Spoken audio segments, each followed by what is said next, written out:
Ben Field is one of the most heartless, calculating and manipulative people I've covered on this channel. In 2011, Field befriended a lonely man called Peter Farquhar, who was gay and deeply religious, so chose to remain celibate for all of his life. However, as he entered his twilight years, he was increasingly scared of spending his old age alone. Field professed his love for Peter and wound his way into his life, using this man's fear against him. Over the next 4 years, Field manipulated, abused, and gaslit Peter. On these 50 occasions, Field drugged Peter, in his own words, quote, for no other reason other than it was cruel to upset and torment Peter, purely out of meanness. This turned a former university lecturer into a shell of his former self, a man who was terrified he was losing his mind.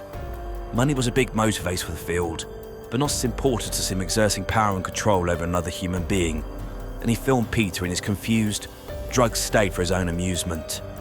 Eventually, Field tired of Peter, and in October 2015, plied him with alcohol and suffocated him. Field then immediately began seducing a vulnerable and lonely 81-year-old neighbour of Peter's called Anne Moore Martin, who he also manipulated for her money and who was likely also drugged, and he was planning to murder. He drew up a list of 100 potential victims who he was working his way through and wrote about his fancies about killing 50 people in a single night. Ben Field was eventually convicted for his role in the death of Peter Farquhar and received one of the longest sentences for a single count of murder in UK criminal history. This was to reflect the absolute inhumanity and calculation of this psychopathic killer, who was clearly working his way up to becoming a serial killer. However, as we will discuss, it's possible he'd already achieved this. Welcome to Evil Among Us.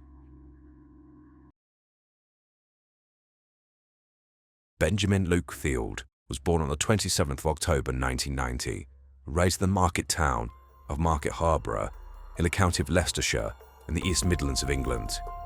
He's the middle child of Ian Field, Baptist minister, and Beverly Field, a former Liberal Democrat politician and someone who used to work for Age Concern. Field also has a brother called Tom and a sister called Hannah. The family were described as deeply religious, and they would organise Easter egg hunts and Bible readings in their back garden. However, they were also seen as arrogant by some. One neighbour later stated, quote, "They seemed aloof, as if they thought they were better than us. Ian, the dad, once told me he was a carpenter, like Jesus." The family was full of high achievers. There appeared to be an expectation that each of the children would not merely be a productive member of society, but leaders in whatever field they entered. It's important to set the scene as we go along in this case, to understand what happens next. Ben Field appears to have been raised in a household, but he was taught that he was better than everyone else, including having a father who appears to have drawn some parallels between himself and Jesus Christ. It seems to have instilled in Field the belief that he was superior to other mere mortals. It appears from what I've read, intellectual achievement was placed front and centre as a mark of a person's worth. Emotions and feelings don't appear to have been part of his upbringing, including compassion, empathy or guilt. By his own admission, Field stated that none of his relationships, even with his own family members, was based on any form of love. In this respect, he grew up in a cold, emotionless and clinical environment, believing that he was better than everyone else. This was reflected in how he acted. He was arrogant, completely emotionless, and lacking any source of empathy. This was the attitude and personality traits that Ben Field took with him to Bishop Stopford School, where he was an unpleasant and unlikable young man. He was described by one former classmate as, quote, in love with his own intellect. Another stated, quote, he was always a loner and had no close group of friends and was in no cliques. He had no particular friends at all, not even a best mate. There'd be times where Field would attempt to socialise with his classmates, but only when he wanted something. On one occasion, he was running for class president, and so began talking to other students, acting like he was their friend and cared about them. He then lost the election and never spoke to most of them again. Relationships to Field were simply transactional. If he didn't get anything from people, they were of no use to him. Field would spend most of his time in school in the library, voraciously reading, all the way to flex his intellect to others. He would learn complicated new words that he could slip into conversations, all as a way to give the veneer of intellectual superiority. In addition, he would get into arguments with teachers during class, when he would apparently correct them on what they were saying. However, he wouldn't do this in a respectful manner. He was always talking down to other people, and the teachers would berate him for his arrogance and think he knew better than everyone else. Benfield was intelligent, but had an overinflated sense of his own ability, and whilst his brother took his maths A-level early and obtained a place at Cambridge University to study music, Phil could only dream of reaching these heights. Due to his arrogance, he was truant frequently while studying for his A-levels and received middling grades, and eventually ended up obtaining a place at Buckingham University reading English literature. Phil took his unpleasant and arrogant personality with him to university. He was unpopular with other students and lecturers. An article written about Field contained the following quote: "For him to succeed, someone else had to fail. At university, one of his lecturers told me he had a condescending sneer, laughing scornfully at other students' contributions in class and rolling his eyes if he didn't think they were up to scratch." To be clear, there's nothing wrong going to any university in the UK and getting a degree. It's what you do with it that counts. But to someone like Field, being in a family where others, especially a sibling, were outperforming him and attending one of the most prestigious seats of learning in the world, must have been difficult for him to reconcile. He must have been taught as a child that he was better than everyone. In fact, despite his bravado, the police later recovered chat logs where Field spoke to a friend about his feelings of inadequacy. This information is massively important. It demonstrates, as with most other narcissists, that Benfield deep down felt unworthy, inadequate, and his arrogance and need to continuously demonstrate how great he was were his way of bolstering his self-esteem, helping him believe his own lies. He was clearly not going to excel academically, so Benfield needed some other way to make himself feel powerful, to reinforce his delusions of superiority. This took two forms, which would merge as time progressed. The first was compulsive deception. Field admitted later in court that every single relationship he'd ever had, whether it be with friends or family, was built on lies. He would lie about everything and anything, and come up with fantastical stories about his alleged successes, including claiming he was a playwright. Field became an exceptionally good liar. He seemed to revel in being able to manipulate and exploit people. He enjoyed the power that lies gave him, and the ability to deceive others no doubt inflated his ego. Field's second interest was in elderly people. He was spent a significant amount of time reading about euthanasia, suicide and loneliness in older men and women, as well as ways to access these types of individuals. These two threads combined to Benfield deciding that, in lieu of academic excellence, the way he was going to prove how superior he was and to gain power over people was to target to exploit the elderly. While still at university, Field, in around 2012, so when he was around 22 years old, began working at Red House Nursing Home in the village of Maids Morton in the county of Buckinghamshire. Instead of looking after the vulnerable residents, Benfield began to abuse them and would film his behaviour. The police later recovered two of these videos, him mocking an elderly woman with dementia. These were made in around 2014. I'll read the transcript of one and play the audio of the other. Both involve Field shoving the camera into the face of a female resident with dementia. In the first video, he's heard to say, quote, "You've had a long life, you don't have any friends, you've never married and have no children." The woman, clearly in a slave's confusion, responds, "I just want to die." To which Field replies, "You've got the right to do anything you want. You've got the right to die." This is the audio of the second clip. Good morning. You seem a little bit out of sorts to me. Do you feel a little bit out of sorts? You might feel confused because you've got dementia. You always used to feel sad, didn't you? And why do you think you felt sad a lot of the time? Is that because you were always lonely? And do you feel lonely now? Sit back down. Why did you feel lonely? You haven't got anybody. Yes. And you don't have any friends. No children. Why is that?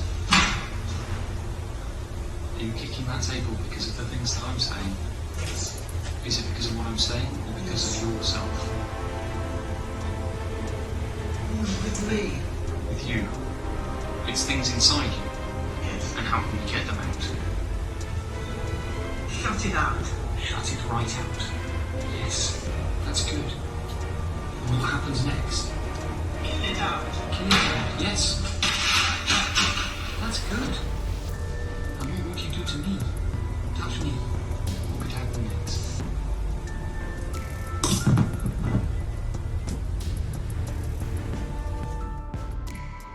Benfield filming his crimes, documenting them in written form, thus part of his arrogance, couldn't help but catalogue his exploits. His record would eventually be his downfall, but instead of seeing his behaviour as the pathetic actions of a weak man who could only feel powerful by exploiting the most vulnerable, Field considered everything he did as further evidence of his superiority. Another reason why Field apparently wanted to work in a care home was to be around death. He gleefully wrote online about residents who had died and said, quote, "I laid out like 12 bodies. I've literally put people in the bag and zipped them up." We'll never know when Benfield began having homicidal fantasies, but I assess that his desire to be around death was likely an indicator that he was already thinking about this. This time in the care home, I think, was not only a way for him to feel powerful by abusing the vulnerable residents, but also an information gathering exercise, working out how the authorities respond to the death of an elderly person, who notices when they pass away, etc. I have no doubt that Benfield targeting the elderly was with a specific awareness that if he killed them, less questions would be raised, and he'd be more likely to get away with his crimes. I presented things slightly out of sequence, but I believe it was necessary to outline the content of the videos shot by Benfield to show his level of evil, his contempt for other human beings, sick kick he got from tormenting the elderly. However, by the time he made these videos, in around 2014, Field had already wormed his way into the affections of another vulnerable and lonely man, Peter Farquhar, who would also film abusing, drug, and eventually murder, all part of his twisted, sick plan to wield power over another human being to prove how intelligent he was, all the while rebelling in manipulating and tormenting people.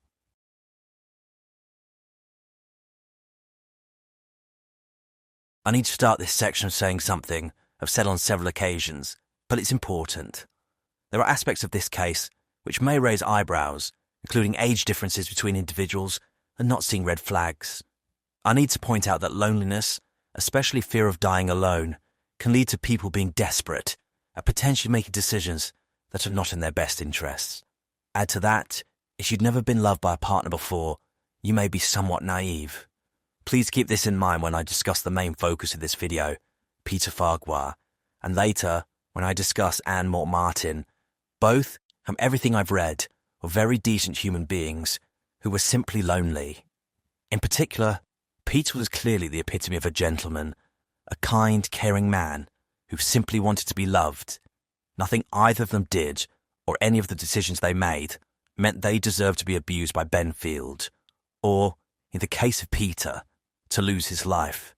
So please, be respectful.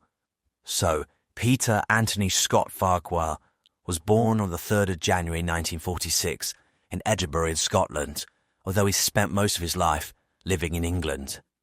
Not much to report about Peter's early life, but what is known is that he was academically gifted and was educated at Latimer Upper School in Hammersmith in London, before earning a place at Churchill College, Cambridge, to read English, where he graduated with a first-class degree. Peter was a devout evangelical Christian, but he was also gay, and was able to reconcile his faith with his sexuality, and so maintained a celibate lifestyle throughout his life. Instead, he focused on his main loves, the English language and teaching. He held a variety of English teaching positions over his 34-year career, including spending 12 years between the 1970s and early 1980s at Manchester Grammar School, before moving to Stowaway remained for 21 happy years between 1983 and 2004. His obituary included the following comments about those who had the joy of being taught by him. Quote, "Peter was fragile, formal yet friendly, precise but not pedantic. He had an attractive warmth mixed with intellectual rigour. For many students, he inspired a love of literature and poetry. He would spot pupils' potential and gently push them to fulfill it. Despite his old fogey image, he had an acute understanding of the problems of modern adolescent boys. The son, he became almost like a second father. Peter was a regular worshipper at Stowe Parish Church for over 2 decades. He was also a published author. His first book was released in 2010 and was somewhat autobiographical, as it was about a school chaplain trying to reconcile his Christian faith with his homosexuality. Peter owned a house at 3 Manor Park in the village of Maids Morton in Buckinghamshire. He lived at this address for years. Peter was well loved in his community and valued by his friends and family. However, he was also lonely, and as he got older, his loved ones began falling away, including in 2002, when his mother, who he lived with, died. Peter became more and more fearful of dying alone, never having known what it's like to love someone intimately, or for him to experience devotion and affection from someone else. Unfortunately, Peter could not have known that there was someone who could sense his vulnerability, his fear of being alone for the rest of his life, and would use this against him, to utterly destroy him, to rob him of his intellect, and turn him into a shell of his former self, before killing him. Peter met the man who would end his life, Ben Field, in April 2011, when he was a guest English lecturer at the University of Buckingham. Peter wrote in his journal, quote, "I took my first lesson with the class at Buckingham University, a pleasant enough group, if not very responsive as yet, except for one clever, enthusiastic lad, Ben Field. He engages and helps make things work. He's a delightful young man. As I said earlier, narcissist that Field is, he couldn't help but document his planning and his crimes. These should be his downfall, as many of his journal entries, emails, and online postings were recovered by the police. Whilst these refuse to convict him, they also give us an insight into the mind of a psychopath. It's clear from his records that Ben Field quickly identified Peter as a potential target, someone who was lonely, who he could manipulate and abuse. Soon after meeting Peter, Field wrote in his journal that he was a prime target because he was, quote, lonely, retired early, rattles around the house, not really doing anything, filling his days. He also made his intentions explicit, writing, quote, "It is my own ambition, seeking to exploit Peter's desire for companionship." Field began grooming his victim. He picked up quickly that Peter was deeply religious and claimed that he too was a devout Christian. Obviously, nothing could be further from the truth. The Field did have aspirations of being in the church. He, like other psychopaths, wanted a position which involved him having power over people. Also, given that he clearly wanted to target the elderly, I have no doubt he saw the church not only as a place where he could control others, but also where he could have an abundance of elderly victims. He wrote online, quote, "I'm gonna become a vicar and shit, just because I can outmaneuver the church." What he specifically meant by this is unclear, but I imagine he believed himself so superior he could kill anyone he wanted in the congregation and be able to deflect any suspicion from himself. Having learned where Peter Farquhar worshipped, Ben Field joined Stowe Parish Church, where Peter had been attending regularly for 20 years. This brought Field into contact with Peter. He would make a beeline to speak to him, but also to ingratiate himself with other members of the church community, specifically those he felt would not only enable him to form a closer bond to Peter, but in the long term, give him a foot in the door to gain access to other elderly people. Over time, Field became a church warden, a volunteer for the church, and began the process to become an ordained vicar. This was a long con, which extended through 2012, 2013. All through this time, Field was pretending that he was struggling with his own feelings of homosexuality and trying to get Peter to come to terms with his own sexual orientation. He hinted that he had feelings of attraction towards Peter, then extended beyond friendship, all part of his deception. In reality, Field later reported to be entirely heterosexual, and from 2012 until his arrest in 2018, was in multiple relationships with women, often at the same time. He manipulated everyone and anyone he had any form of relationship with. He would give various excuses to people he was with to explain his absence. With regards to Peter, Field would tell him that he was going away for training for his job, when in fact he was living with one of his girlfriends. In early 2013, Field moved his plan forward. He told Peter that he needed a quiet place to study, and so Peter invited him round to his home at 3 Manor Park in the village of Maids Morton. Field would attend every day. He would spend most of the time speaking to Peter. He was a master of deception, I would attentively listen to everything that Peter said, go away and research it to enable him to continue to enamour this lonely man. He presented himself as the centre of Peter's world. They would go out on days out, and Field would tell Peter how much he loved and cared for others. Peter wrote in his journal, quote, "Please God, reward Ben for his goodness to me and others. He is taking his job in the care home very seriously, as he helps the old people in their dementia. He is too close to death and more interested in it than he should be." This entry is awful for 3 reasons. Firstly, as I've already shown, Field was not caring for the people in the care home, he was tormenting them. Secondly, is how Peter unknowingly is picking up on the danger that was Ben Field. Peter is presenting the interest in death that Field has as being a terrible consequence of his selfless job, when in fact it was a reflection of his homicidal nature. Lastly, there's the terrible irony of asking God to reward the man who would eventually kill him. Soon, Field was given a key so he could come and go as he wished. It's likely that soon after getting his foot in the door, Ben Field decided that he was going to manipulate Peter into changing his will and leave his house to him, and his sickening deception moved towards that goal in October 2013. During this month, Ben Field declared his love for Peter Farquhar, a man over 40 years his senior, and said that he wanted to move in with him. As the police later commented, Peter was enamoured with Field. He was the answer to his prayers, the person who would mean he wouldn't die alone. His lack of experience in relationships meant he couldn't see the danger he was facing, and he didn't question why a man so much younger than him would want to be in a relationship with him. Personally, I think potentially he did, but was too afraid of losing this connection. It appears this wasn't a sexual relationship, more emotional, but it obviously meant the world to Peter. Peter wrote in his journal, quote, "We drove to Dunkery Beacon. At the summit, Ben said the reason he wanted to live in Buckingham was to be with me. We hugged and embraced each other. I can't believe this has happened. Ben can love me, a miracle if ever there was one." So Ben Field moved in, leaving every now and then with various excuses to spend time with the other women he was seeing. He chose the 3rd of January 2014, Peter Farquhar's 68th birthday, to seal the bond between them and move a step closer to the inheritance. Peter wrote, quote, "Ben made this an exceptional and wonderful birthday. He presented me with a beautiful jet, a mother-of-pearl knife. He asked me formally and with great beauty if we could be betrothed. He wanted to be mine. I accepted with all my heart. A betrothal ceremony is an intention to marry at a later date. It's not legally binding in the sense that a marriage is. However, it was the perfect manipulative tool for Field to employ." This ceremony occurred in March 2014 in West Hampstead, in London. Peter wrote about this day, quote, "It was one of the happiest moments of my life. Gone are the fears of dying alone."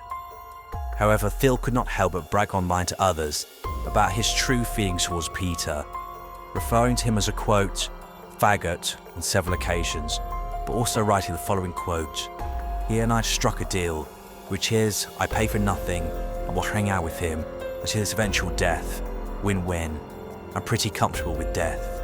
It's very important to understand, which I think is lost in media reports of this case, that whilst much has been made of Ben Field wishing to get his hands on Peter Farquhar's money, his primary goal was to torment him and wield power over him. Financial gain was a happy bonus, but what drove Ben Field was abusing and manipulating those he considered weaker than him. This is why this man is so evil. Almost immediately after moving in with Peter in 2013, Ben Field began the campaign of abuse and gaslighting.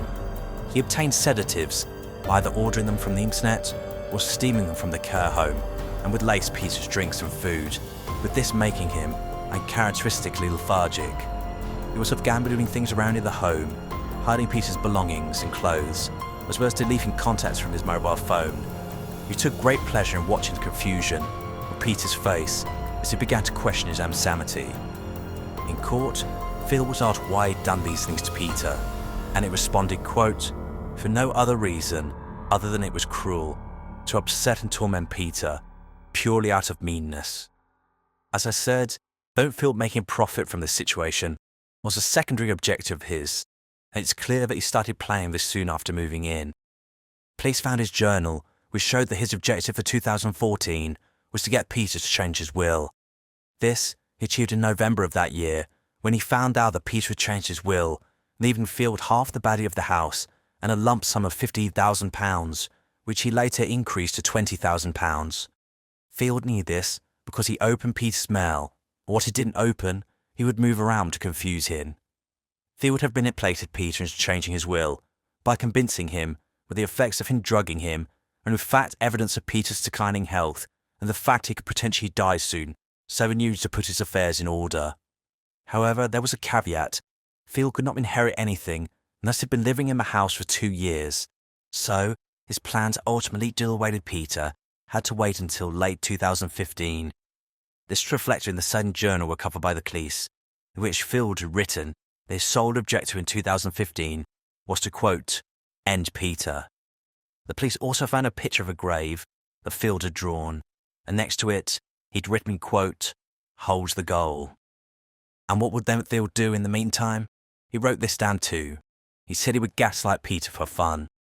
And so, we moved to 2015, the last months of Peter Farquhar's life, with him unaware that the man he was living with, who claimed to love him, was secretly tormenting him, and was just counting down the days until his death.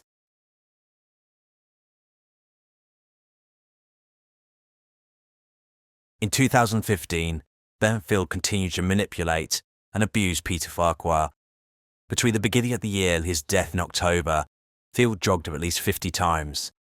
This began predominantly with sedatives he'd bought on the internet or stolen from the care home he worked at, but as time progressed, he would buy hallucinogens, which caused Peter to suffer horrific and terrifying hallucinations. Field enjoyed publicly humiliating Peter. He was a social man who would go out to dinner parties and on various outings including to the theatre. Field would jog him before he went out, so that he would fall asleep, be unable to communicate properly, and often make a fool of himself. Field would often accompany him, so he could watch this up close, reveling in the fact that Peter was becoming increasingly concerned there was something seriously wrong. Field would also hint at the fact that Peter developed an alcohol problem, and as the months progressed, especially the weeks prior to his death, was trying to convince Peter's friends and family that he was an alcoholic. He even posted this online. Peter was drugged to the point where he would sometimes fall over, causing him to suffer serious injuries. He wrote about this in his diary. He still had no idea Ben Field was the one causing him to deteriorate in this way. One entry states, quote, I've been feeling tired and lethargic for a few weeks and occasionally lost my balance. Ben has been so kind. Obviously, Ben didn't care. He was getting off on tormenting Peter, but his evil is highlighted by this rap that was recovered after his arrest, which is as deranged as it is disturbing. So I'm killing this man. He's infanticide. Fantasize about it since the faggot tried to go against me. And now it's time for a crimson tide. And I'm the king. And I will reside on the throne.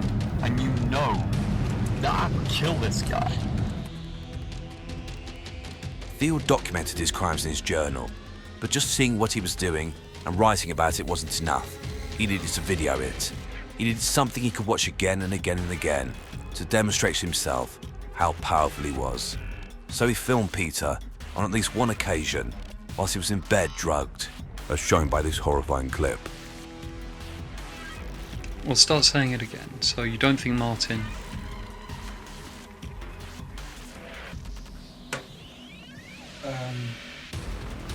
Standing on some platform looking central, holding some thing, saying sorry you can't be on this train.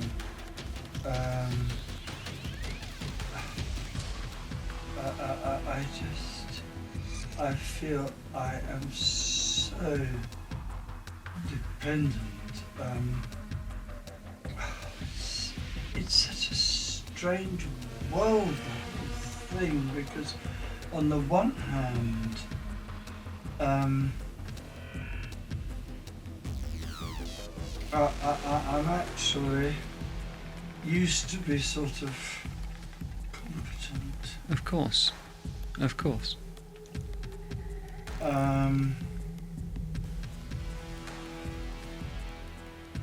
And deliberate in imaginations. But now I'm aware. I'm aware. You know,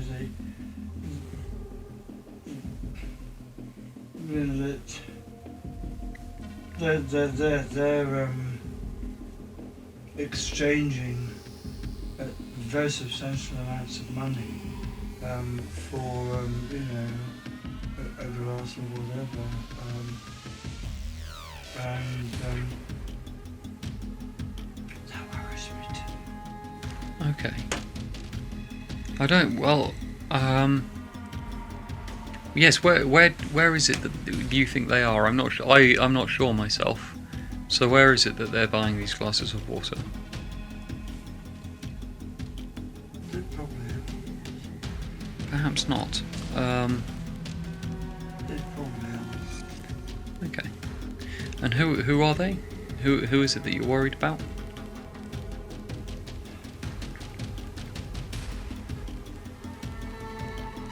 My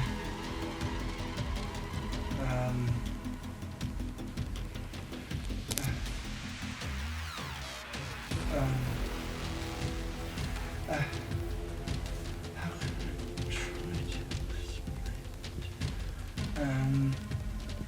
It's just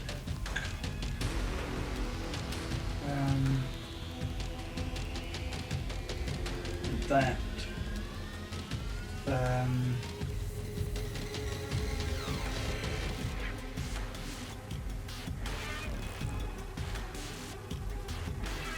they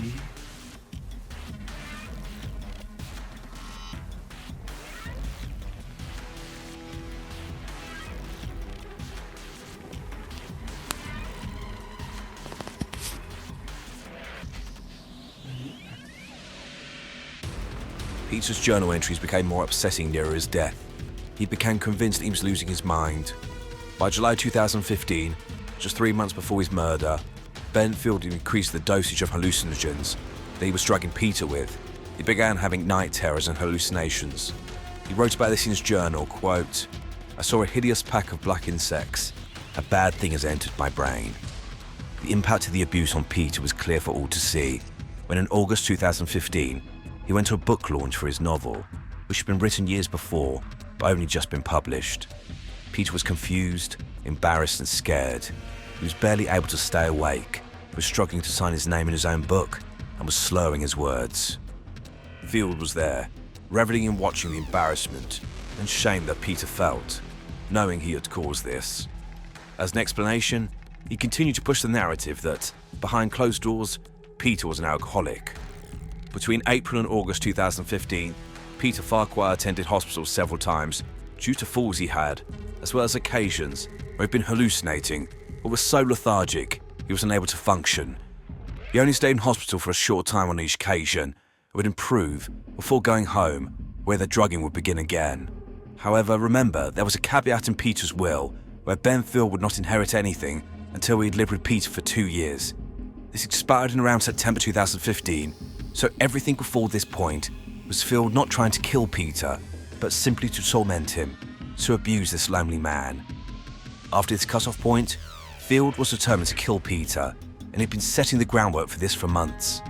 The sedatives and hallucinogens had caused Peter so much depression and fear that he was, at times, suicidal. Field would subtly imply to Peter that his symptoms were indicative of dementia. Peter was terrified of losing his mind, and so Field kept suggesting that potentially him ending his life was the best thing to do. So essentially, Benfield was trying to manipulate Peter into doing his dirty work. However, whilst Peter was at times suicidal, he didn't want to die. So when this plan failed, Benfield decided to murder Peter Farquhar in October 2015. It appears there was one unsuccessful attempt to kill Peter before his actual murder. On the 3rd of October 2015, he was admitted to hospital as he was being found unconscious in his home by his cleaner. He had a dangerously high level of sedatives in his blood, as well as a large quantity of gin in his system. Concerns were raised that this was a suicide attempt. Peter was spoken to, but he couldn't remember anything and denied that he was thinking about ending his own life. So after a brief stay in hospital, he returned home.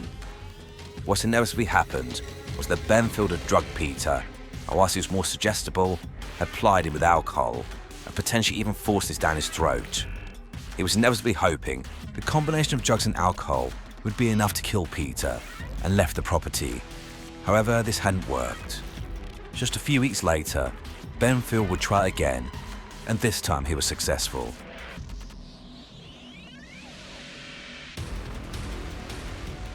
On the 26th of October 2015, the following call was made to 999 by Peter Farquhar's cleaner. Emergency. Is the patient breathing unconscious? Not conscious, no, it's not the key at all.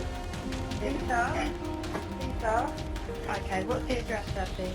83 Manor Park, Mace Norton. The police and ambulance attended, and they found Peter Farquhar dead in his home, sitting on his sofa. Next to him was a half-finished bottle of whiskey. Field's manipulation of others had been successful. The coroner ruled that Peter Farquhar died as a result of acute alcohol intoxication whilst drinking at home on his own. What actually happened will never be known for absolute certainty, but the most likely scenario was that on the 25th of October 2015, Benfield again drugged Peter Farquhar, as he did at the beginning of that month, then plied him with alcohol to the point where he was essentially sedated and too drunk to be able to fight back. However, to ensure he was successful this time, Field suffocated Peter by placing some item, likely a pillow, over his nose and mouth. When he was sure he was dead, Benfield then left the property, leaving the cleaner to find Peter the next morning. The death of Peter Farquhar was not ruled as suspicious, and he was buried. The will was settled, and Benfield received half of the proceeds of the sale of Peter's house, as well as £20,000. In total, he inherited £160,000, which he then used to buy a flat for himself. I find the whole story of Peter Farquhar so tragic. When I first heard about his murder, the one thing I think I held on to was the fact that at least Peter didn't know that someone he loved had been the one to utterly betray him. But unfortunately, this doesn't appear to be true. There's one final detail regarding Peter's death, which just makes me so angry, which escalates my hatred of Benfield tenfold. Specifically, the police recovered an entry in Field's own journals, which was titled, quote, "Ending Speeches," under which he'd written, amongst other things, "Go through journal, I hated you all along, and this is my house." The police believed, and I'm 100% sure they're right, that these were things that Field was planning to say just before he killed Peter. This would be the last torment, Field reading through the journal, which outlined his true sickening feelings towards the man he claimed to love, and telling him that his house was now his. We want to see the heartbreak in Peter. We wanted him to know that he was dying alone, and that he'd never achieve what he wanted, simply to be loved. I have no doubt that Field not only did this, but also filmed it. The police never recovered such a video. I think Field would have deleted it. But, given his MO so far, there is no way he wouldn't have used Peter's final moments to utterly destroy him before taking his life. Hopefully Pete was too sedated and incapacitated to be able to register anything of what Field was saying, but it breaks my heart to think that in his final moments, he had to hear his killer gloat at him and have his illusions that, even for a brief time in his life, he'd been the centre of someone's world shattered. Unfortunately, Benfield would remain at large for another 2 years, and by the time of Peter's death, he'd already chosen and begun grooming another elderly and vulnerable person who lived mere doors away.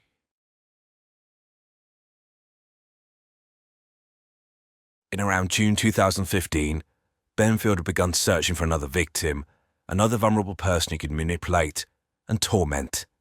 This was 4 months before the death of Peter Farquhar, and no doubt this search for a new target was because Field had already decided that Peter would soon be dead and he needed to begin on his next project. He didn't go far to find his next victim. In fact, he targeted an elderly woman who lived in the same street as Peter, just 3 doors down. She was 81-year-old Anne Moore Martin. Anne was a retired head teacher, as well as being extremely religious. However, she was also very lonely. She was not married, didn't have any children. How Field met Anne is unclear.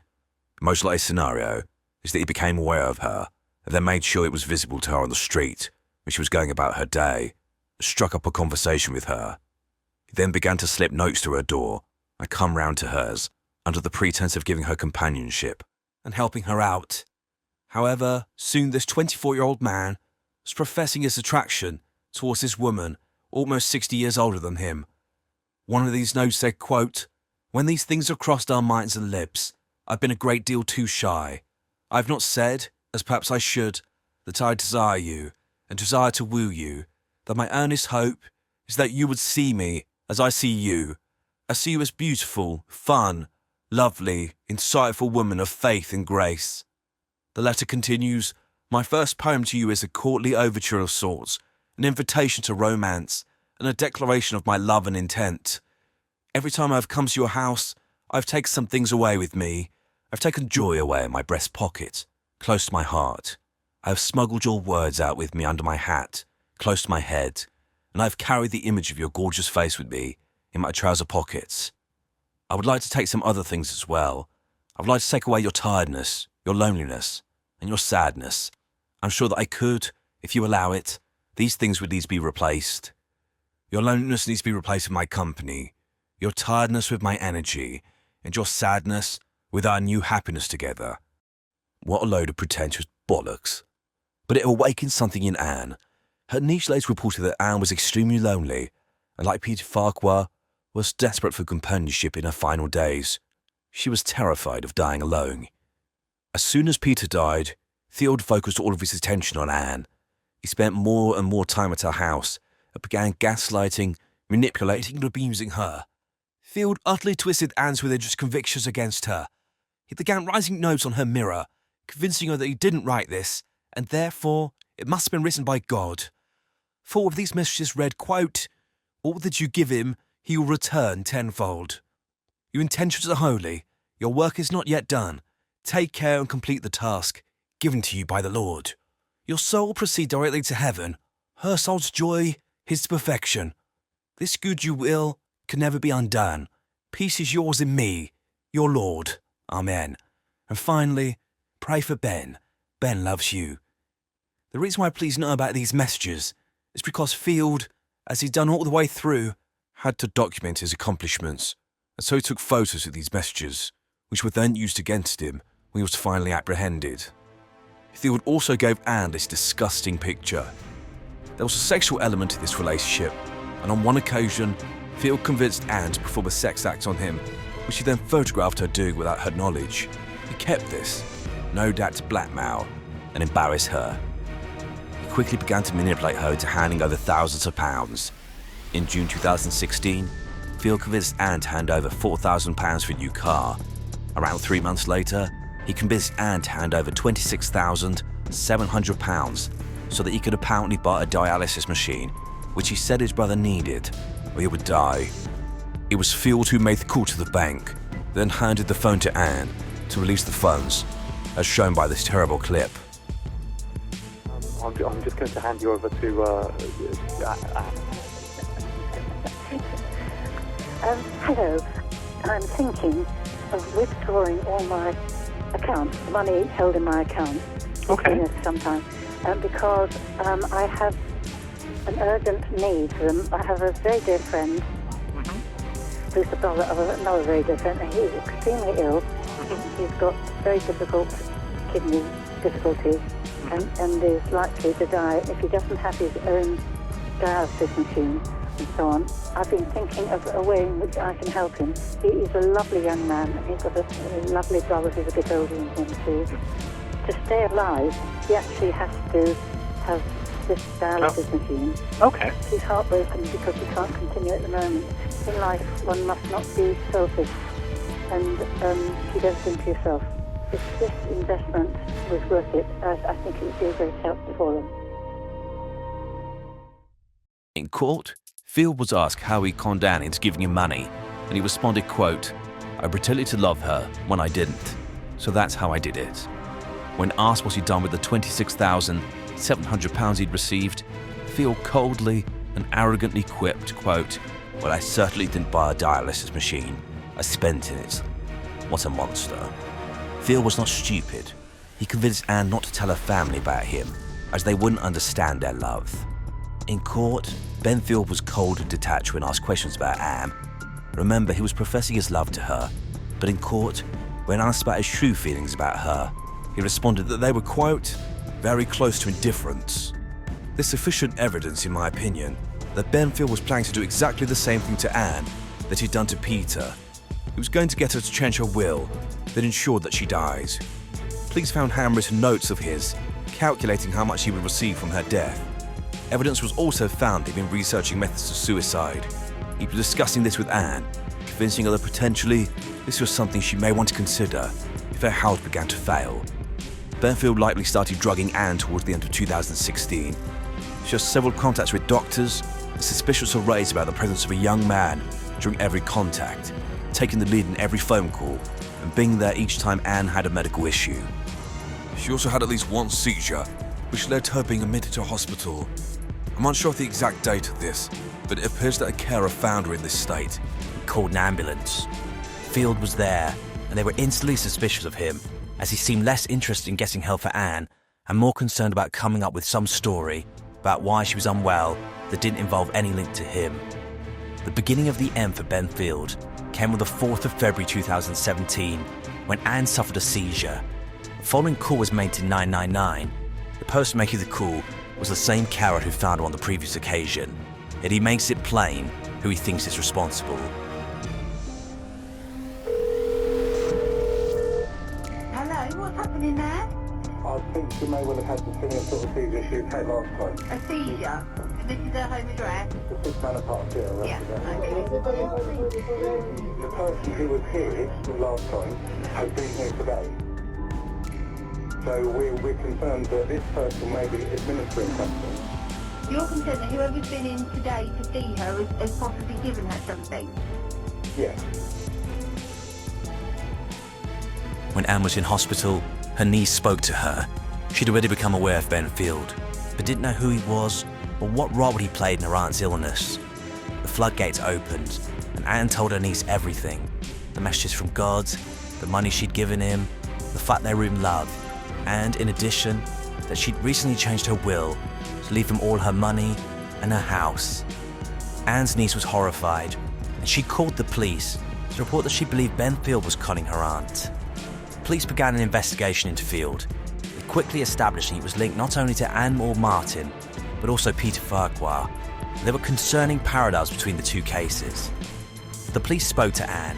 She told them everything, but also said that Ben had given her a white powder on more than one occasion. Whilst investigations were ongoing, Ben Field was barred from having any contact with Anne.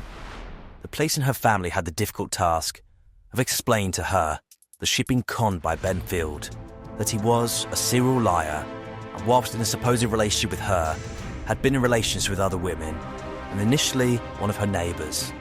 Anne quickly changed her will back.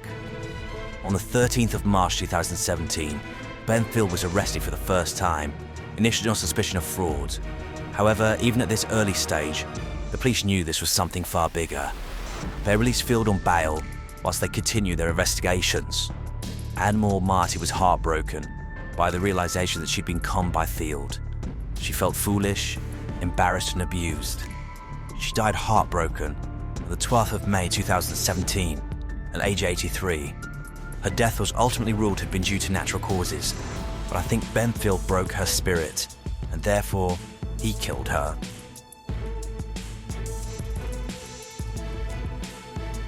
As part of Ben Field's original arrest in March 2017, on suspicion of fraud related to Anne Moore Martin, the police seized a huge amount of material from Field's home as part of that investigation.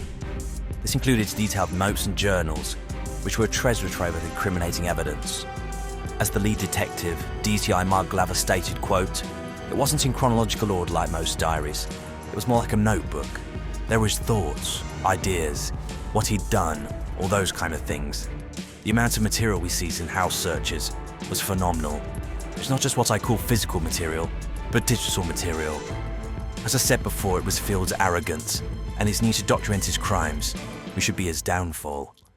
Quickly, the seized evidence linked Anne-Maure Martin and Peter Farquhar. There were clear parallels: the gaslighting, suspicions of drugging, changes of will in both parties.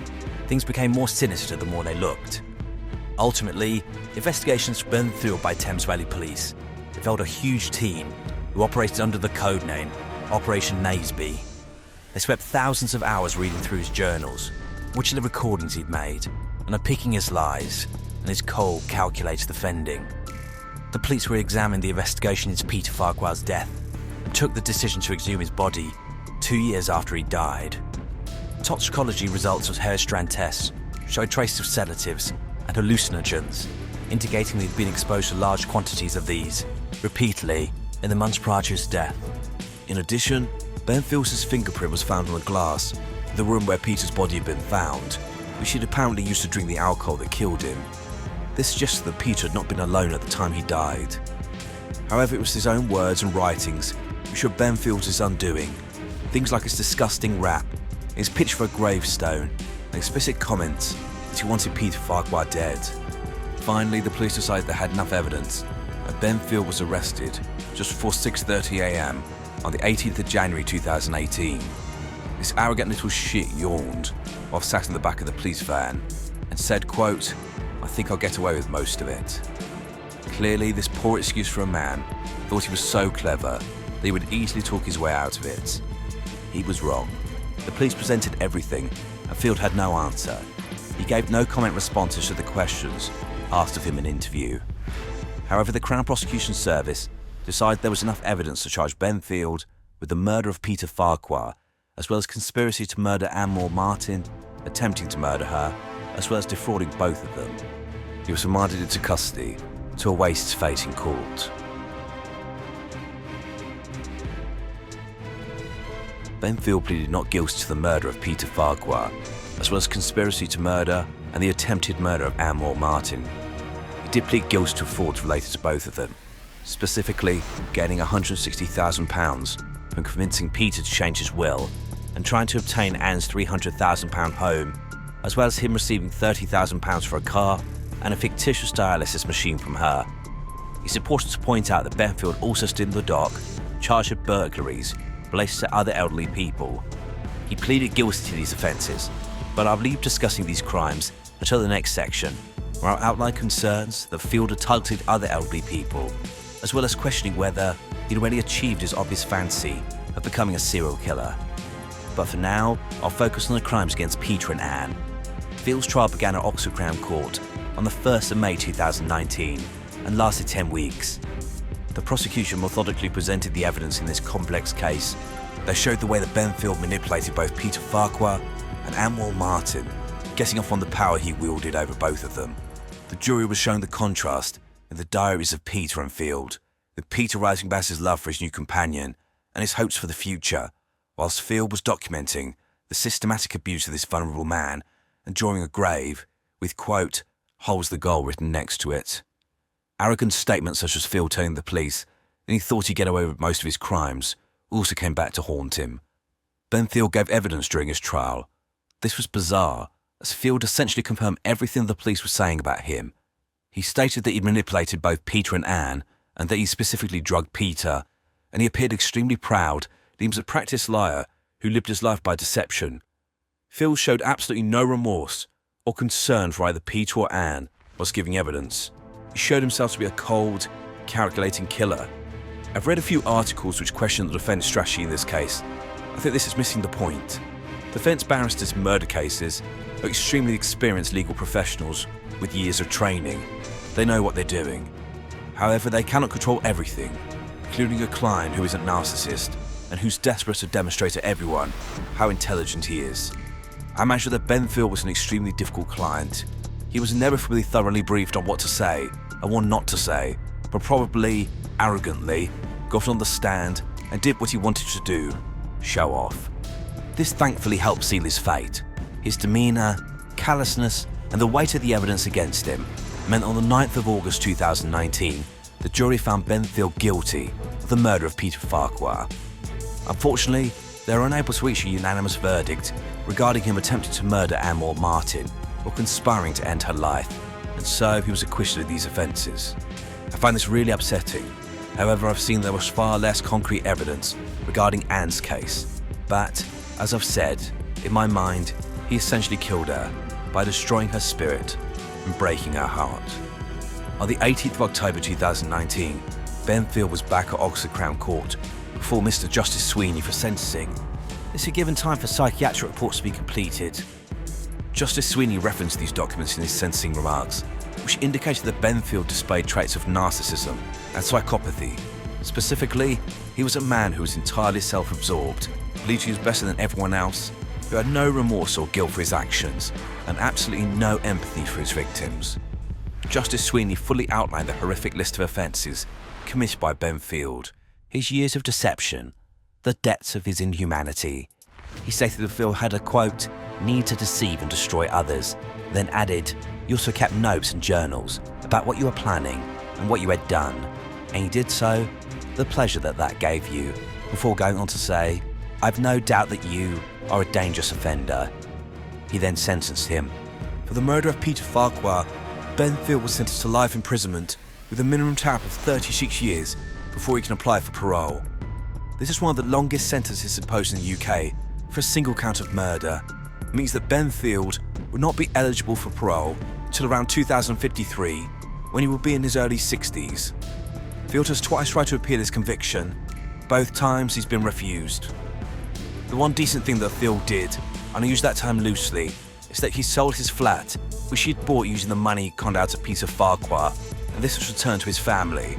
Although it was not the full amount, and I question whether this was done voluntarily. They received £124,000, £36,000 less than the money he'd originally received. However, no amount of money would bring Peter back.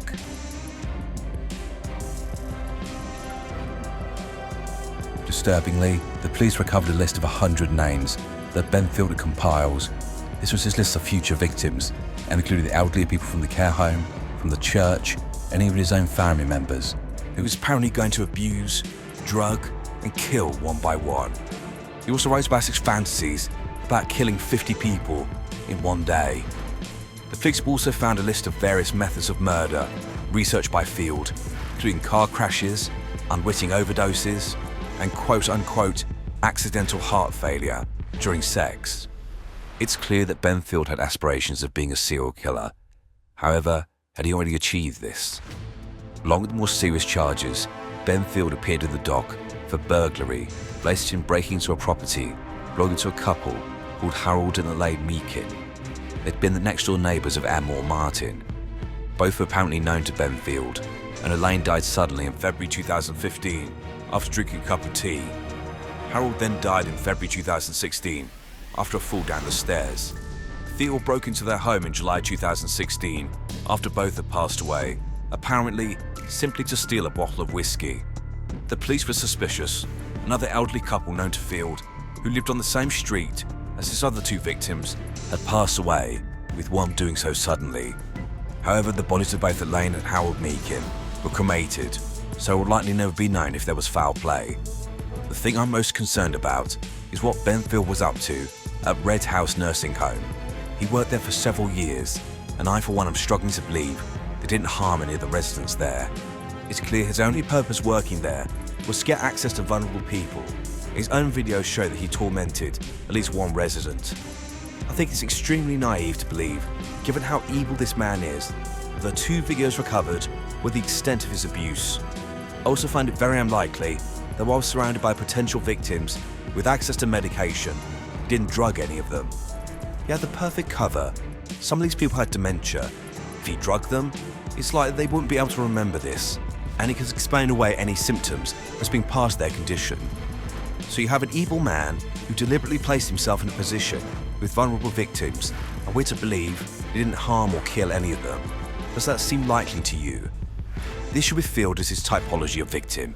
He chose elderly people, and so, if they died, it's likely their deaths would have been put down to natural causes. So who's to say whether any of the elderly people he knew, in the community, or in the care home who died, were amongst his victims? The police were able to identify at least two other potential victims who were still alive. One of them, Elizabeth Zeffel, became the oldest witness to give evidence at a criminal trial in the UK at the age of 101. She lived a short distance away from both Peter Farquhar and Anne Martin. She was befriended by Field, and the police were able to determine that he'd obtained a key to her house without her knowledge, and also a copy of her will. Again, she had no idea about this. It seems that Field was in the early stages of planning to get her to change her will, and then, inevitably, he would have killed her. The other person was a friend of Peter Farquhar's, called Jonathan Ellerman, who was 83 years old. Field was convicted of breaking into his property to steal antique rifles. Again, it seemed he was grooming him as a potential victim.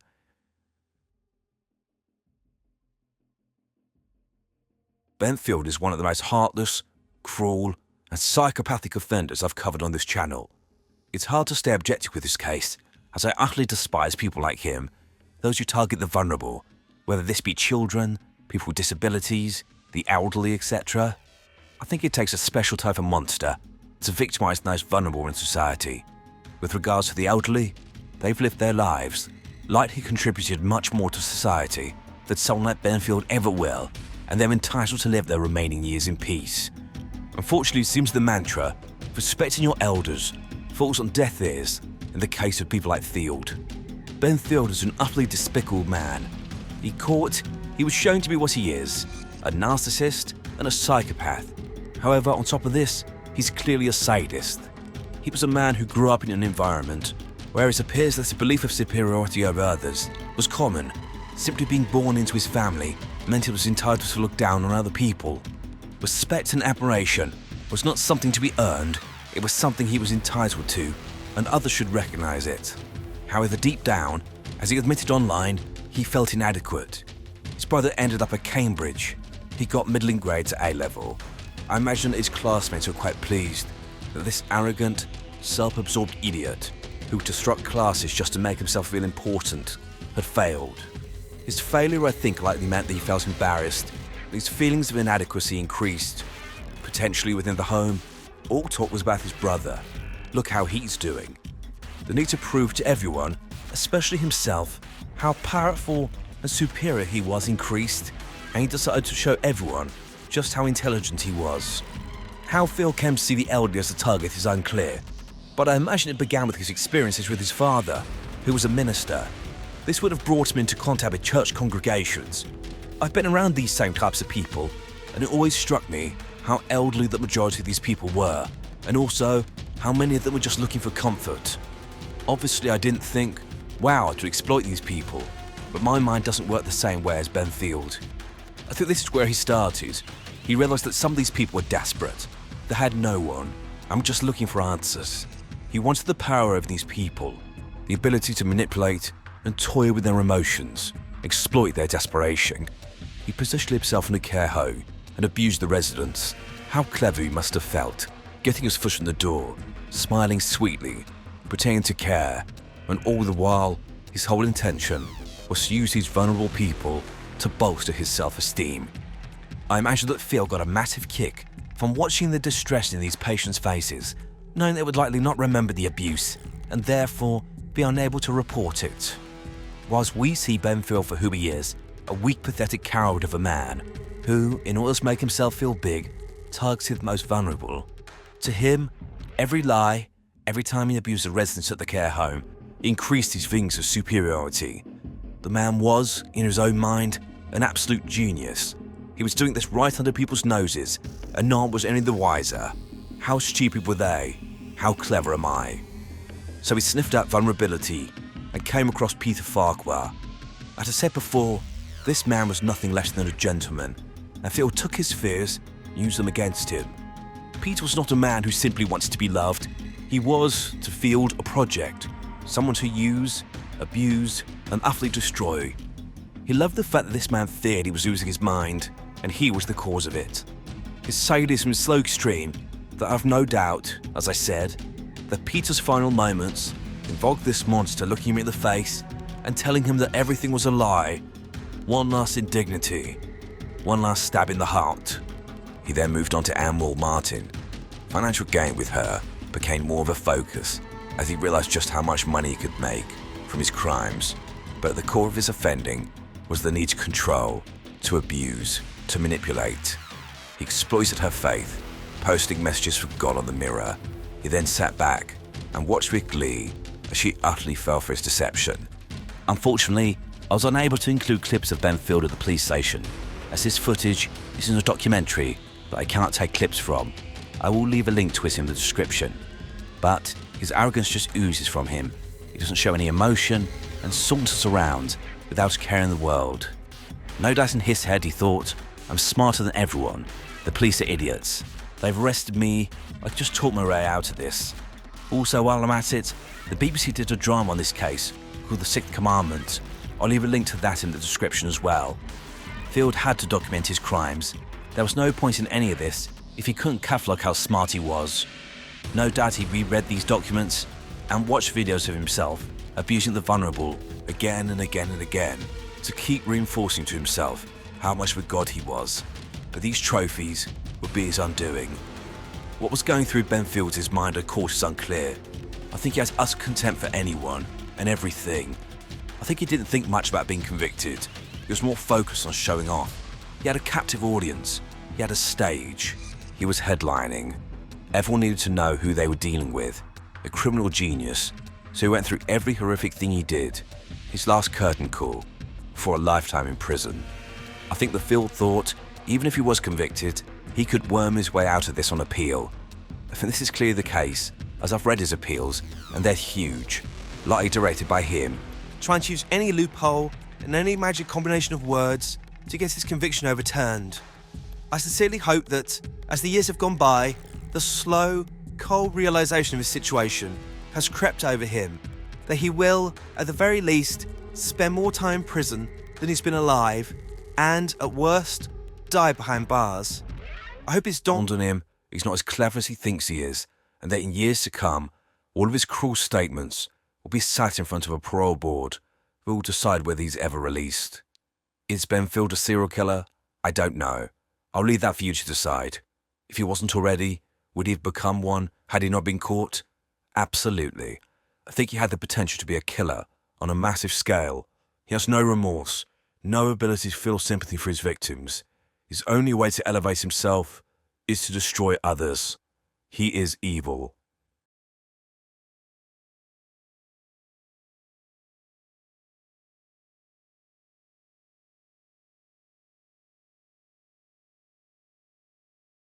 At the center of this storm were three individuals whose lives would become inextricably entangled.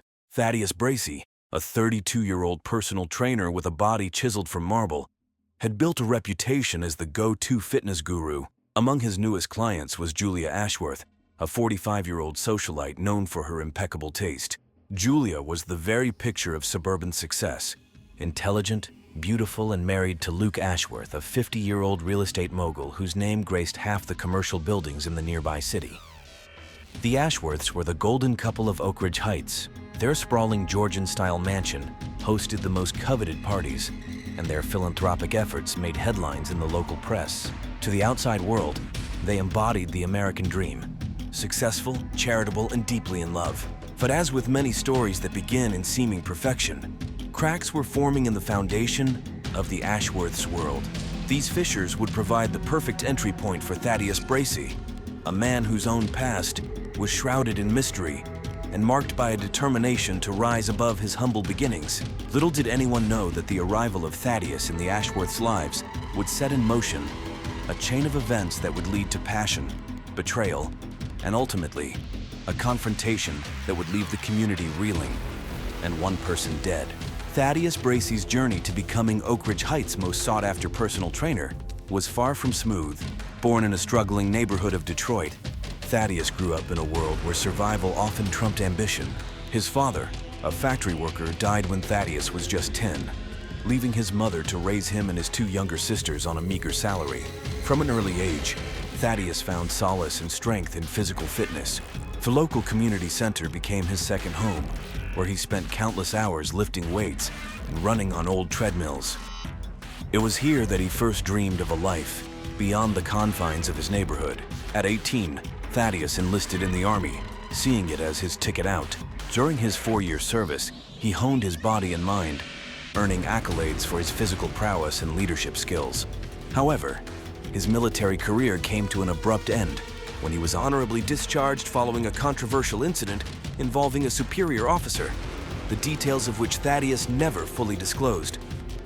Upon returning to civilian life, Thaddeus leveraged his military experience and physical conditioning into a career as a personal trainer. He started small, working at budget gyms and taking on any client he could find. His dedication, combined with his natural charisma, soon earned him a devoted following. 5 years before the events that would change everything, Thaddeus made the calculated decision to move to Oak Ridge Heights. He saw the affluent suburb as fertile ground for his ambitions, a place where his skills could command premium prices. Within 2 years, he had established himself as the trainer to the stars, his past struggles hidden behind a veneer of success and confidence. Luke and Julia Ashworth's marriage was the stuff of local legend. They had met 20 years earlier at a charity auction, where Luke, already a rising star in real estate, had outbid everyone for a date with Julia, then a recent college graduate working in public relations. Their whirlwind romance culminated in a lavish wedding just 6 months later, covered extensively by the local media. For the first decade of their marriage, Luke and Julia seemed to have it all. Luke's business acumen led to the rapid expansion of his real estate empire, while Julia's social skills and philanthropic efforts made them the darlings of Oak Ridge Heights high society. They traveled the world, donated generously to local causes, and hosted events that were the talk of the town. However, as the years wore on, subtle tensions began to emerge. Luke's workaholic tendencies meant he was often absent, leaving Julia to manage their social life and household alone. Their inability to conceive a child, despite years of trying and expensive fertility treatments, added strain to their relationship. To the outside world, the Ashworths maintained a united front. They still attended events arm in arm, smiling for cameras and exchanging loving glances. But behind closed doors, silence and resentment were becoming more common than intimate conversations. Julia threw herself into her charity work and social engagements, while Luke spent increasingly long hours at the office. By the time Thaddeus entered their lives, the Ashworths' marriage was a beautifully crafted facade, hiding a growing emotional distance that neither was fully ready to acknowledge. The fateful first encounter between Thaddeus and Luke occurred at the Oak Ridge Heights Country Club, where Julia had begun taking personal training sessions with Thaddeus. Luke, finishing a round of golf, happened upon them as Thaddeus was demonstrating a stretch to Julia. Luke's eyes were immediately drawn to Thaddeus's physique, a fact he would later struggle to admit to himself. Thaddeus, ever the professional, greeted Luke with his trademark winning smile and a firm handshake that lingered a moment too long. As Julia enthusiastically praised Thaddeus's skills as a trainer, Luke found himself captivated by the younger man's confidence and easy charm.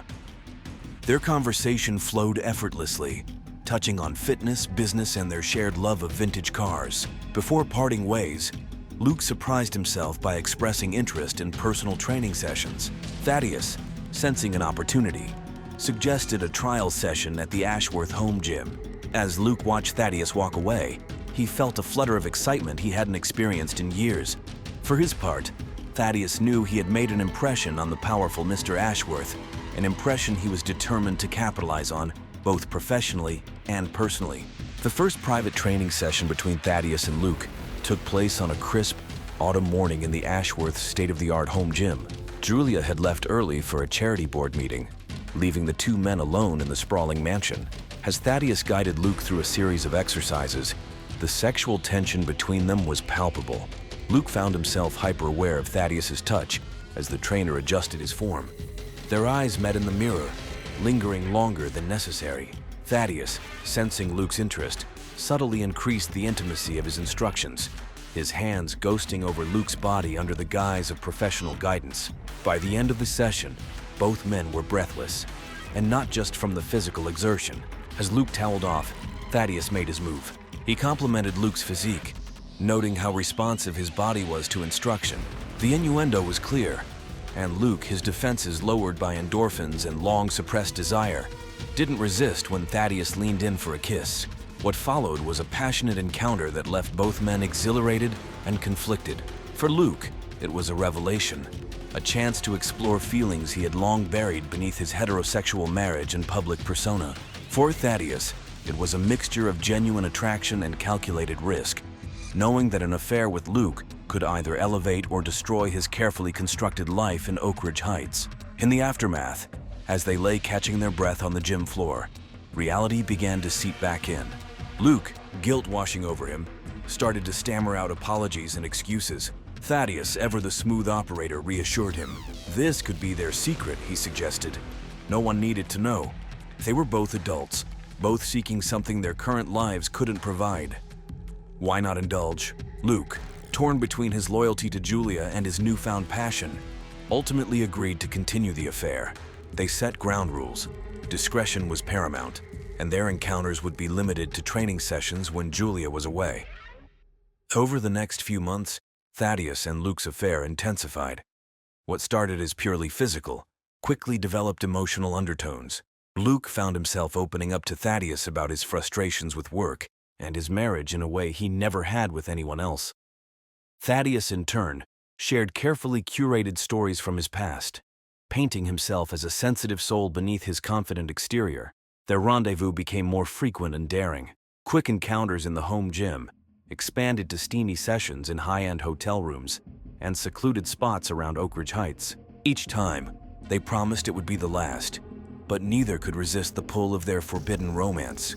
As their emotional connection deepened, so did the risks they were willing to take.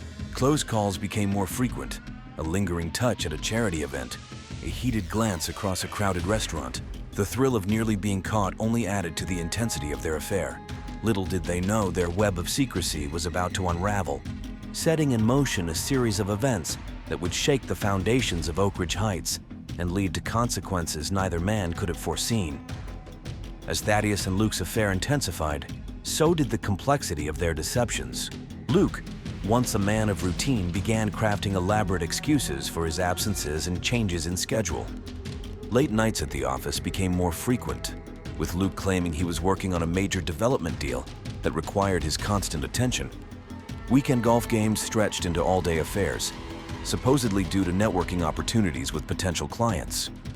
Thaddeus, for his part, juggled his growing client list with precision, always ensuring he had a plausible reason to be near Luke.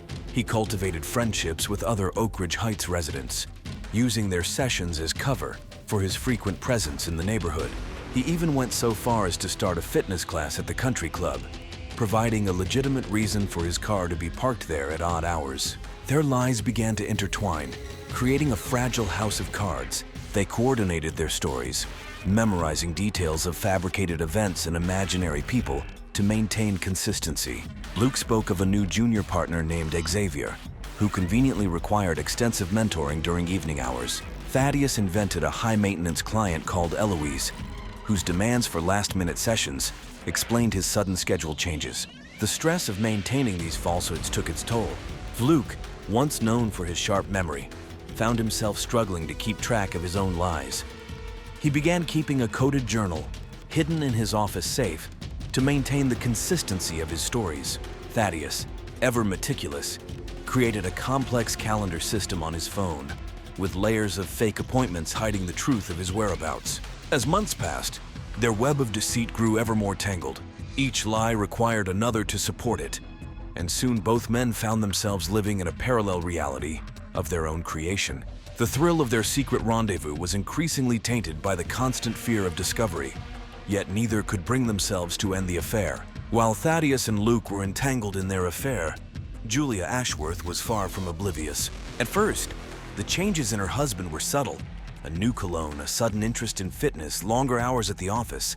She initially attributed these changes to a midlife renaissance, even feeling a spark of hope that it might rejuvenate their stagnant marriage. However, as weeks turned to months, Julia's instincts began to sound alarms. Luke's emotional distance, once a dull ache in their relationship, now felt like a chasm. His excuses for missed dinners and social engagements grew more elaborate and less convincing. She noticed him guarding his phone, angling the screen away when she entered a room. Julia's suspicions began to affect her daily life. She found herself analyzing every conversation, searching for inconsistencies in Luke's stories. Her normally impeccable focus during charity meetings wavered as her mind raced with possibilities. Was Luke having an affair? Was it with a colleague or perhaps a younger woman? The irony that Thaddeus, her own personal trainer, was at the center of her marital turmoil eluded her completely. In fact, Julia often confided in Thaddeus during their sessions, unaware that she was sharing her fears with the very man causing them. Thaddeus, in a display of psychological acrobatics, offered her comfort and advice, all while continuing his affair with her husband. As her suspicions grew, Julia began to withdraw from her social circles, fearful that she was the subject of local gossip. Her charity work, once a source of joy and purpose, became a performance where she struggled to maintain her composure. At home, the silence between her and Luke grew heavier, filled with unasked questions and unspoken accusations. Determined to uncover the truth, Julia decided to take matters into her own hands, setting in motion a series of events that would ultimately lead to a confrontation with devastating consequences. The fragile equilibrium of Thaddeus and Luke's secret affair was shattered. One rainy Tuesday afternoon, when Thaddeus received an anonymous text message. The contents were chilling. A clear photograph of him and Luke in an intimate embrace, taken through the window of their favorite hotel room. The message that followed was succinct. $50K or this goes public. You have 48 hours. Panic set in immediately. Thaddeus's carefully constructed world in Oak Ridge Heights teetered on the brink of collapse. His reputation, his business, everything he had worked for was at risk. But more than that, the threat extended to Luke. Exposure would mean the end of his marriage, potential professional ruin, and public humiliation. Thaddeus immediately contacted Luke, arranging an urgent meeting under the guise of an emergency training session. In the secluded corner of a 24-hour gym, Thaddeus showed Luke the threatening message. Luke's face drained of color as he realized the precariousness of their situation. The next 48 hours were a frenzy of activity as they scrambled to gather the funds without raising suspicion. Luke, despite his wealth, found himself in a liquidity crunch due to ongoing real estate developments. He was forced to take out a high-interest loan, claiming it was for a time-sensitive business opportunity. Thaddeus liquidated his savings and maxed out his credit cards, telling his bank he was planning to open a new gym. As the deadline approached, the strain began to show. Luke became irritable and distracted, snapping at colleagues and avoiding Julia even more than usual. Thaddeus's typically flawless training sessions were marred by distraction and anxiety, leading to complaints from some of his high-profile clients. With just hours to spare, they managed to cobble together the required amount. Following the blackmailer's instructions, Thaddeus made the drop at a designated location, a nondescript locker at the Oak Ridge Heights bus terminal. As he walked away, having secured a promise that all evidence would be destroyed, Thaddeus felt a mix of relief and deepening dread. Who was behind this? Could they trust that it was truly over? The blackmail incident left both men shaken. What had once been an exhilarating secret was now a source of constant fear. Every unexpected phone call, every lingering glance from a stranger on the street became a potential threat. The passion that had fueled their affair was now tempered by paranoia. Moreover, the financial strain of the blackmail payment introduced new tensions. Luke, forced to explain the sudden loan to his business partners, found himself entangled in more lies. Thaddeus, his savings depleted, began to take on more clients and longer hours, leaving less time for their clandestine meetings. As they grappled with these new realities, neither man realized that their actions had not gone unnoticed. The withdrawn funds, the secretive meetings, the sudden changes in behavior, all of these had caught the attention of someone much closer to home. Julia Ashworth, her suspicions now a raging fire, had decided it was time to uncover the truth, no matter the cost. Driven by a mixture of suspicion, hurt, and determination, Julia Ashworth embarked on a mission to uncover the truth behind her husband's increasingly erratic behavior. Her first step was to hire Rhonda Vesper, a discreet but highly effective private investigator recommended by a fellow socialite who had gone through a messy divorce. Rhonda began her investigation with meticulous precision. She set up surveillance on Luke, tracking his movements and photographing his encounters. Initially, the evidence seemed innocuous. Long hours at the office, business meetings at upscale restaurants, and frequent visits to the gym. However, as days turned into weeks, patterns began to emerge that didn't quite add up. Luke's supposed late-night meetings often coincided with times when Thaddeus's car was spotted in the vicinity. The gym visits extended far beyond reasonable workout times, with Luke and Thaddeus frequently leaving within minutes of each other. Rhonda's photographs captured lingering glances and seemingly casual touches that hinted at a deeper connection. As Rhonda dug deeper, she uncovered financial discrepancies that raised further red flags. The large unexplained loan Luke had taken out, coupled with numerous cash withdrawals from both men's accounts, pointed to some sort of shared secret or mutual blackmail. Julia, upon receiving Rhonda's detailed reports, felt her world crumbling around her. The possibility that Luke was having an affair was painful enough, but the realization that it might be with Thaddeus, a man she had trusted and confided in, was almost unbearable. Determined to gather irrefutable evidence, Julia took matters into her own hands. She installed a hidden camera in Luke's home office and placed a discreet tracking device on his car. She began to pay closer attention to Thaddeus during their training sessions, noting how he skillfully deflected questions about Luke's fitness progress. The final piece of evidence came on a Tuesday afternoon when Julia, acting on a hunch, decided to surprise Luke at his office. As she approached his private conference room, she heard muffled voices. Peering through a crack in the door, she saw Luke and Thaddeus in an intimate embrace, their conversation a mix of endearments and worried whispers about someone who was watching them. In that moment, as her suspicions were confirmed in the most painful way possible, Julia felt a surge of emotions, betrayal, anger, and a steely resolve. She quietly retreated, her mind racing with plans for confrontation and retribution. The stage was set for a showdown that would change all of their lives forever. The day of reckoning arrived on a stormy Friday evening. Julia, armed with a folder full of evidence and a heart full of rage, waited for Luke in their expansive living room. She had sent the household staff away for the weekend, ensuring complete privacy for what she knew would be an explosive confrontation.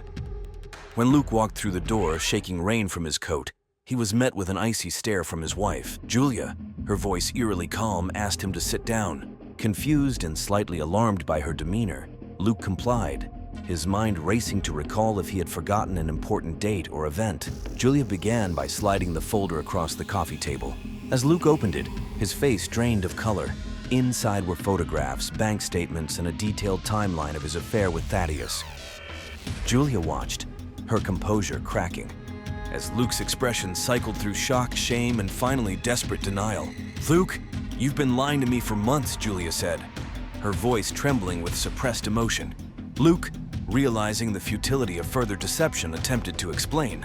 He spoke of feeling trapped, of rediscovering himself, of the unexpected connection he had found with Thaddeus. His words, meant to clarify, only stoked the fires of Julia's anger. The argument escalated quickly. Years of unspoken resentments and frustrations poured out. Julia hurled accusations of betrayal and selfishness, while Luke countered with complaints of emotional distance and feeling unfulfilled. The elegant living room, usually a showcase of their perfect life, now echoed with harsh words and bitter recriminations. As the confrontation reached a fever pitch, the doorbell rang. Julia, her face flushed with anger, strode to answer it, expecting to find a concerned neighbor drawn by the shouting. Instead, she found Thaddeus on the doorstep, soaked from the rain and wearing an expression of confusion and alarm. Seizing his arm, Julia dragged Thaddeus into the house, forcing a three-way confrontation. Thaddeus, caught off guard, looked to Luke for guidance but found only panic in his lover's eyes. The atmosphere in the room shifted from anger to something more dangerous, a volatile mix of fear, jealousy, and desperation. Julia demanded answers from Thaddeus, her words laced with venom. She accused him of manipulating his way into their lives, of using his position as her trainer to seduce her husband. Thaddeus, his usual confidence shattered, attempted to defend himself, but his words seemed hollow in the face of Julia's fury. Luke, seeing Thaddeus under attack, felt a surge of protectiveness. He moved to stand between his wife and his lover, a gesture that only inflamed Julia's rage. In a moment of blind anger, she grabbed a heavy crystal vase from a nearby table and swung it at Luke. What happened next occurred in a matter of seconds, but would have repercussions that would last a lifetime. Luke, instinctively ducking, caused the vase to miss him and strike Thaddeus squarely on the temple. The impact was sickeningly loud in the sudden silence that followed. Thaddeus staggered, his eyes unfocused, before collapsing to the floor. Blood began to pool around his head, staining the expensive Persian rug a deep crimson. Julia and Luke stood frozen, the gravity of what had just occurred slowly sinking in. In that moment, As the storm raged outside and Thaddeus lay motionless on their living room floor, the lives of all three were irrevocably altered. The perfect facade of Oak Ridge Heights' golden couple had not just cracked, it had shattered completely, with consequences none of them could have foreseen. The moments following Thaddeus's collapse were a blur of panic and frantic activity. Luke, his legal training kicking in despite the shock, immediately called 911. Julia, her anger evaporating into horror, attempted to stem the bleeding with a nearby throw pillow, her trembling hands quickly becoming stained with Thaddeus's blood. Paramedics arrived within minutes, their sirens piercing the quiet suburban night. They worked efficiently, assessing Thaddeus's condition with grim expressions. Despite their best efforts, it was clear that the situation was dire. The blow to Thaddeus's temple had caused severe trauma, and he remained unresponsive as they prepared him for transport. As the ambulance sped away, its lights flashing in the rain-slicked streets, Luke and Julia were left to face the aftermath of their actions. The living room, once a showcase of their perfect life, now resembled a crime scene. Blood stained the expensive rug. The overturned furniture bore witness to their violent confrontation, and shards of the crystal vase glittered ominously in the dim light. At the hospital, a team of doctors fought to save Thaddeus's life. Hours passed in a haze of tense waiting and hushed conversations. Luke and Julia sat in separate corners of the waiting room, the weight of their shared secret and mutual recriminations keeping them apart, even in this moment of crisis. As dawn broke, a somber-faced doctor approached them. Despite all efforts, Thaddeus had succumbed to his injuries. The blunt force trauma to his head had caused irreparable brain damage, and he had slipped away in the early hours of the morning. The news hit Luke and Julia like a physical blow. In the span of a few hours, their lives had been upended in ways they could never have imagined. Their perfect world had not only been revealed as a facade, but had crumbled entirely, leaving a man dead in its wake. As they sat in stunned silence, the reality of their situation began to sink in. This was no longer just about an affair or a betrayed marriage. They were now at the center of a potential homicide investigation. The sound of approaching footsteps broke their reverie. Two police officers, their faces serious, were walking towards them. In that moment, as the first rays of sunlight streamed through the hospital windows, Luke and Julia Ashworth knew that nothing would ever be the same again. The golden couple of Oak Ridge Heights was about to face a reckoning that would shake their community to its core. The death of Thaddeus Bracey quickly became the focus of an intense police investigation. Detective Imogen Sloan, a veteran of the Oak Ridge Heights Police Department, was assigned to lead the case. Known for her sharp intellect and unwavering dedication, Detective Sloan approached the investigation with meticulous care. The Ashworth residence was cordoned off as a crime scene, with forensic teams combing through every inch of the property. The crystal vase, now a crucial piece of evidence, was carefully bagged and sent for analysis. Flood spatter patterns were studied, and every surface was dusted for fingerprints. Luke and Julia were subjected to hours of grueling interrogations. Their statements, initially given separately, were cross-referenced and scrutinized for inconsistencies. The couple's attempt to present a united front quickly crumbled under Detective Sloan's skilled questioning. As the investigation deepened, more details emerged. The financial transactions related to the blackmail came to light, adding another layer of complexity to the case. Thaddeus's past, including his military service and the mysterious incident that led to his discharge, became subjects of intense scrutiny. Detective Sloan also focused on the wider circle of Oak Ridge Heights society. Interviews with the Ashworths' friends, neighbors, and business associates painted a picture of a couple whose perfect image had been carefully cultivated but was far from reality. As weeks passed, the investigation began to point towards a charge of involuntary manslaughter. The evidence suggested that while Thaddeus's death was not premeditated, it was the direct result of Julia's actions during a heated confrontation. The stage was set for a trial that would captivate the nation and tear apart the fabric of Oak Ridge Heights high society. Julia's defense team, headed by the high-profile attorney Jameson Drake, argued that the death was a tragic accident, the result of a highly emotional confrontation rather than any intent to harm. They emphasized Julia's philanthropic work and standing in the community, portraying her as a victim of her husband's infidelity who had acted out of character in a moment of extreme distress. The trial lasted 4 weeks, captivating the nation with its mix of sex, betrayal, and suburban scandal. Luke's testimony proved particularly damaging as he struggled to reconcile his loyalty to Julia with the truth of his affair with Thaddeus. In the end, the jury found Julia guilty of involuntary manslaughter. The judge, taking into account her lack of prior criminal history and the circumstances of the case, sentenced her to 5 years in prison, a decision that sparked debate about privilege and justice in America. Luke, while not criminally charged, faced civil lawsuits from Thaddeus's family and the collapse of his business empire as clients distanced themselves from the scandal. As Julia was led away to begin her sentence, the once golden couple of Oak Ridge Heights had been reduced to cautionary tales, their fall from grace complete and irreversible.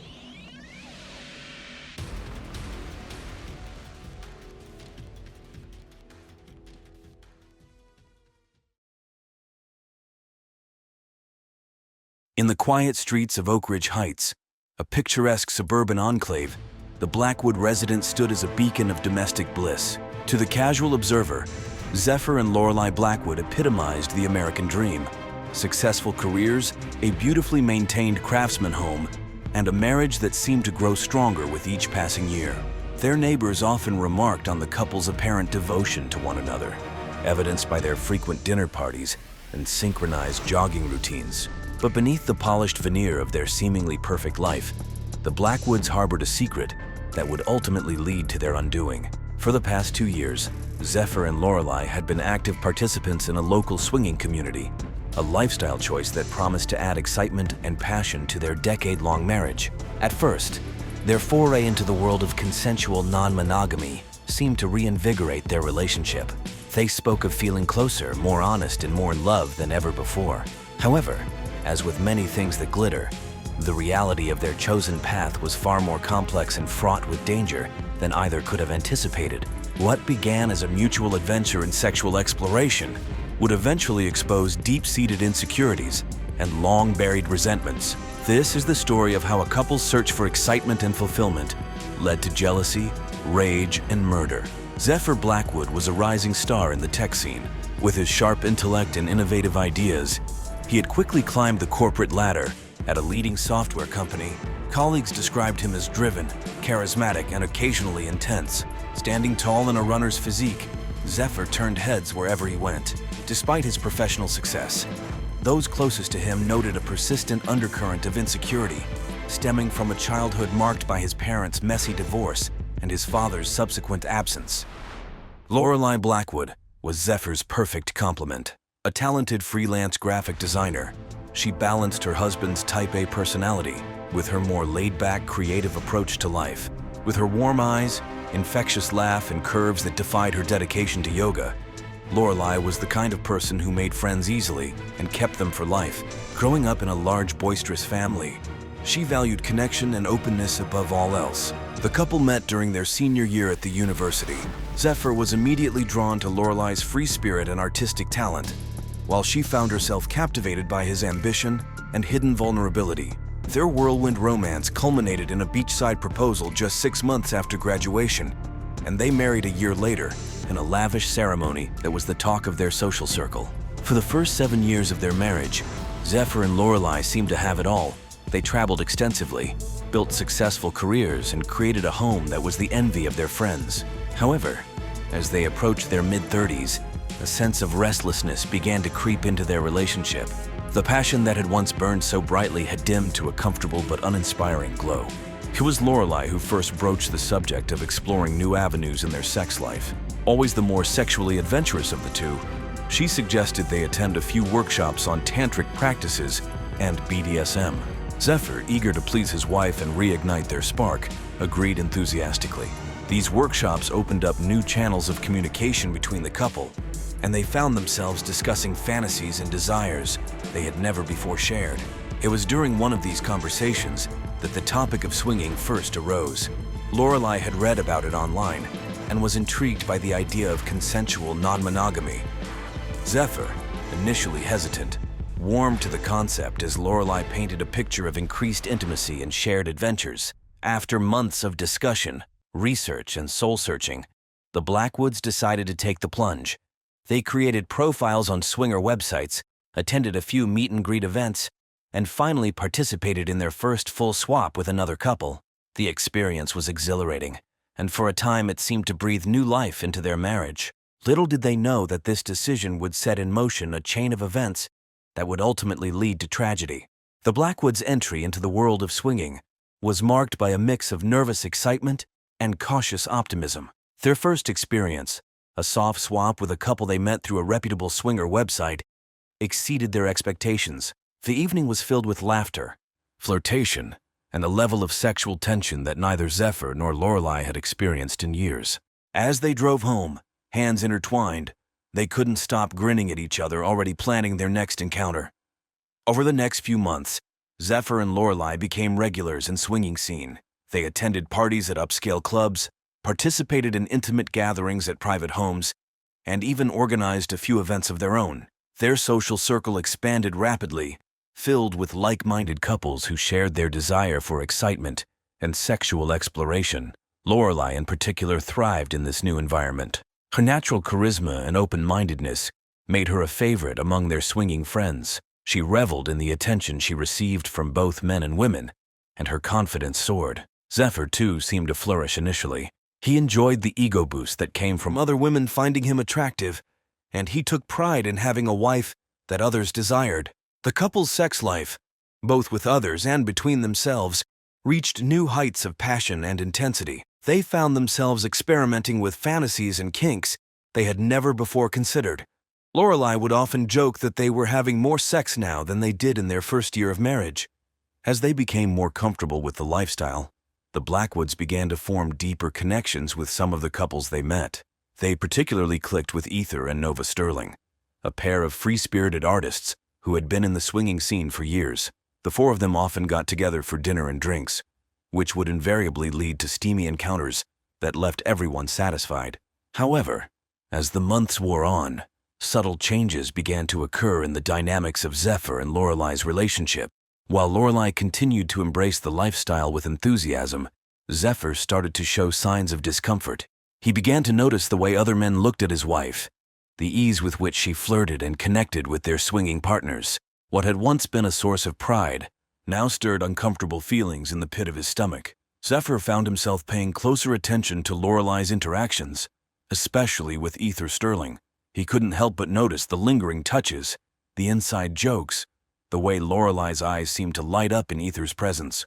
Rational thought told him that this was all part of the game, that Lorelei always came home with him at the end of the night. But a nagging voice in the back of his mind whispered doubts and fueled his growing insecurity. Despite his misgivings, Zephyr kept his feelings to himself. He didn't want to disappoint Lorelei or appear weak in front of their new friends. Instead, he threw himself into the lifestyle with renewed vigor, as if trying to prove something to himself and others. He initiated more encounters, suggested wilder scenarios, and pushed his boundaries further than he was truly comfortable with. Lorelei, caught up in the excitement and new experiences, failed to notice the subtle changes in her husband's behavior. She interpreted his increased enthusiasm as a sign that he was enjoying the lifestyle as much as she was. In her mind, swinging had brought them closer together, opening up new avenues of communication and shared experiences. As their second anniversary in the lifestyle approached, the Blackwoods were seen as a success story in their swinging circle. They were attractive, fun, and seemingly more in love than ever. But beneath the surface, the seeds of discord had been sown. The very lifestyle that had reinvigorated their marriage was now silently driving a wedge between them, setting the stage for the tragic events that were to come. The first signs of trouble in the Blackwoods' seemingly perfect arrangement appeared subtly at first. Zephyr began to make offhand comments about cutting back on their swinging activities, suggesting they focus more on their own relationship. Lorelei, interpreting this as a passing mood, gently brushed off his concerns and encouraged him to embrace the freedom and excitement they had discovered. As weeks passed, Zephyr's jealousy grew more pronounced. He started to question Lorelei about her interactions with other men, particularly Ether Sterling. His inquiries, initially casual, became more frequent and intense, where once he had enjoyed watching Lorelei with other partners, he now found himself averting his eyes, a knot forming in his stomach. Lorelei, for her part, struggled to understand the change in her husband. She repeatedly assured him of her love and commitment, emphasizing that their adventures in swinging were purely physical and did not threaten their emotional bond, but her words seemed to fall on deaf ears as Zephyr's insecurities deepened. The tension between them began to spill over into their daily lives. Arguments that started about swinging quickly devolved into broader accusations and recriminations. Zephyr would bring up past grievances, questioning Lorelai's fidelity even before they entered the lifestyle. Lorelai, frustrated by what she saw as Zephyr's irrational behavior, found herself becoming defensive and withdrawn. Their professional lives started to suffer as well. Zephyr, usually laser-focused at work, became distracted and irritable. His colleagues noticed the change, whispering about possible troubles at home. Lorelai, whose work required creativity and a positive outlook, found it increasingly difficult to meet deadlines and satisfy clients. Despite the growing discord, Lorelai was reluctant to give up the lifestyle that had brought her so much joy and self-discovery. She suggested they take a break from group activities and focus on one-on-one encounters, hoping this would ease Zephyr's jealousy. But even this compromise led to conflict, with Zephyr accusing Lorelai of trying to manipulate the situation to her advantage. As their arguments intensified, the Blackwoods' facade of domestic bliss began to crumble. In a last-ditch effort to salvage their marriage, Zephyr suggested they seek counseling. Lorelai agreed, hoping that a professional could help them navigate the complex emotions stirred up by their foray into non-monogamy. However, finding a therapist who was both qualified and non-judgmental about their lifestyle proved challenging, further adding to their frustration. As the date of an upcoming swinger party hosted by the Sterlings approached, the tension in the Blackwood household reached a fever pitch. Lorelai was determined to attend, seeing it as an opportunity to reconnect with friends and reaffirm their place in the community. Zephyr, conflicted and resentful, reluctantly agreed to go, setting the stage for the tragic events that would unfold. The evening of May 15th dawned warm and clear, a perfect spring day. As twilight approached, the Blackwoods began preparing for the Sterlings' party, with an undercurrent of tension thrumming between them. Lorelai hummed to herself as she applied her makeup, choosing a slinky black dress that accentuated her curves. Zephyr, watching her from the doorway, felt a familiar mix of desire and dread coiling in his stomach. They arrived at the Sterlings' upscale loft just as the party was getting started. The spacious apartment was bathed in soft, colorful lights, with sensual music pulsing through hidden speakers. Couples and singles mingled, drinks in hand, the air thick with anticipation and pheromones. Nova Sterling, resplendent in a shimmering gold jumpsuit, greeted them warmly. Zephyr couldn't help but notice how her embrace with Lorelai lingered, the two women exchanging knowing smiles. Ether appeared moments later, clapping Zephyr on the back before placing a gentle kiss on Lorelai's cheek. The knot in Zephyr's stomach tightened. As the night progressed, Zephyr found himself growing increasingly agitated. He watched as Lorelai flitted from group to group, her laughter carrying across the room. She seemed to be in her element, radiating confidence and sensuality. In contrast, Zephyr felt awkward and out of place, nursing the same drink for hours as he observed the interactions around him. The party began to shift gears as couples started to pair off or form small groups, disappearing into the various playrooms the Sterlings had set up. Zephyr lost sight of Lorelai for a while, his anxiety spiking as he searched the crowded loft. He finally spotted her in deep conversation with Ether, their heads close together as they spoke in low tones. Unable to contain himself any longer, Zephyr approached the pair. He caught the tail end of their conversation, something about meeting up later in the week for coffee. Lorelai's eyes widened slightly as she noticed Zephyr, a flicker of guilt crossing her face before she composed herself. Zephyr, his voice tight with barely controlled anger, suggested it was time to leave. Lorelai protested, arguing that the night hasn't ended. Their disagreement, though conducted in hushed tones, drew curious glances from nearby guests. Ether, sensing the tension, tried to smooth things over, but his intervention only seemed to irritate Zephyr further. As the argument threatened to escalate, Nova appeared, smoothly inserting herself into the situation. With practiced ease, she guided Zephyr and Lorelai to a quiet corner of the loft, encouraging them to take a moment to cool off. She offered them water and gentle words of advice, reminding them of the community's emphasis on open communication and mutual respect. For a brief moment, it seemed as though Nova's intervention had diffused the situation. Zephyr took a deep breath, visibly trying to calm himself. Lorelei reached out, squeezing his hand in a conciliatory gesture. But as they stood to rejoin the party, Zephyr caught sight of Ether watching them intently. Something in the other man's gaze, concern, pity, or perhaps something else entirely, caused Zephyr's tenuous control to snap. In a cold, clipped voice, he announced that he and Lorelei were leaving. This time, Lorelei didn't argue. She could see the storm brewing behind Zephyr's eyes and knew that staying would only lead to a scene. Apologizing profusely to Nova and avoiding Ether's gaze, Lorelei allowed Zephyr to lead her out of the loft. The drive home was fraught with silence, the tension between them so thick it was almost suffocating.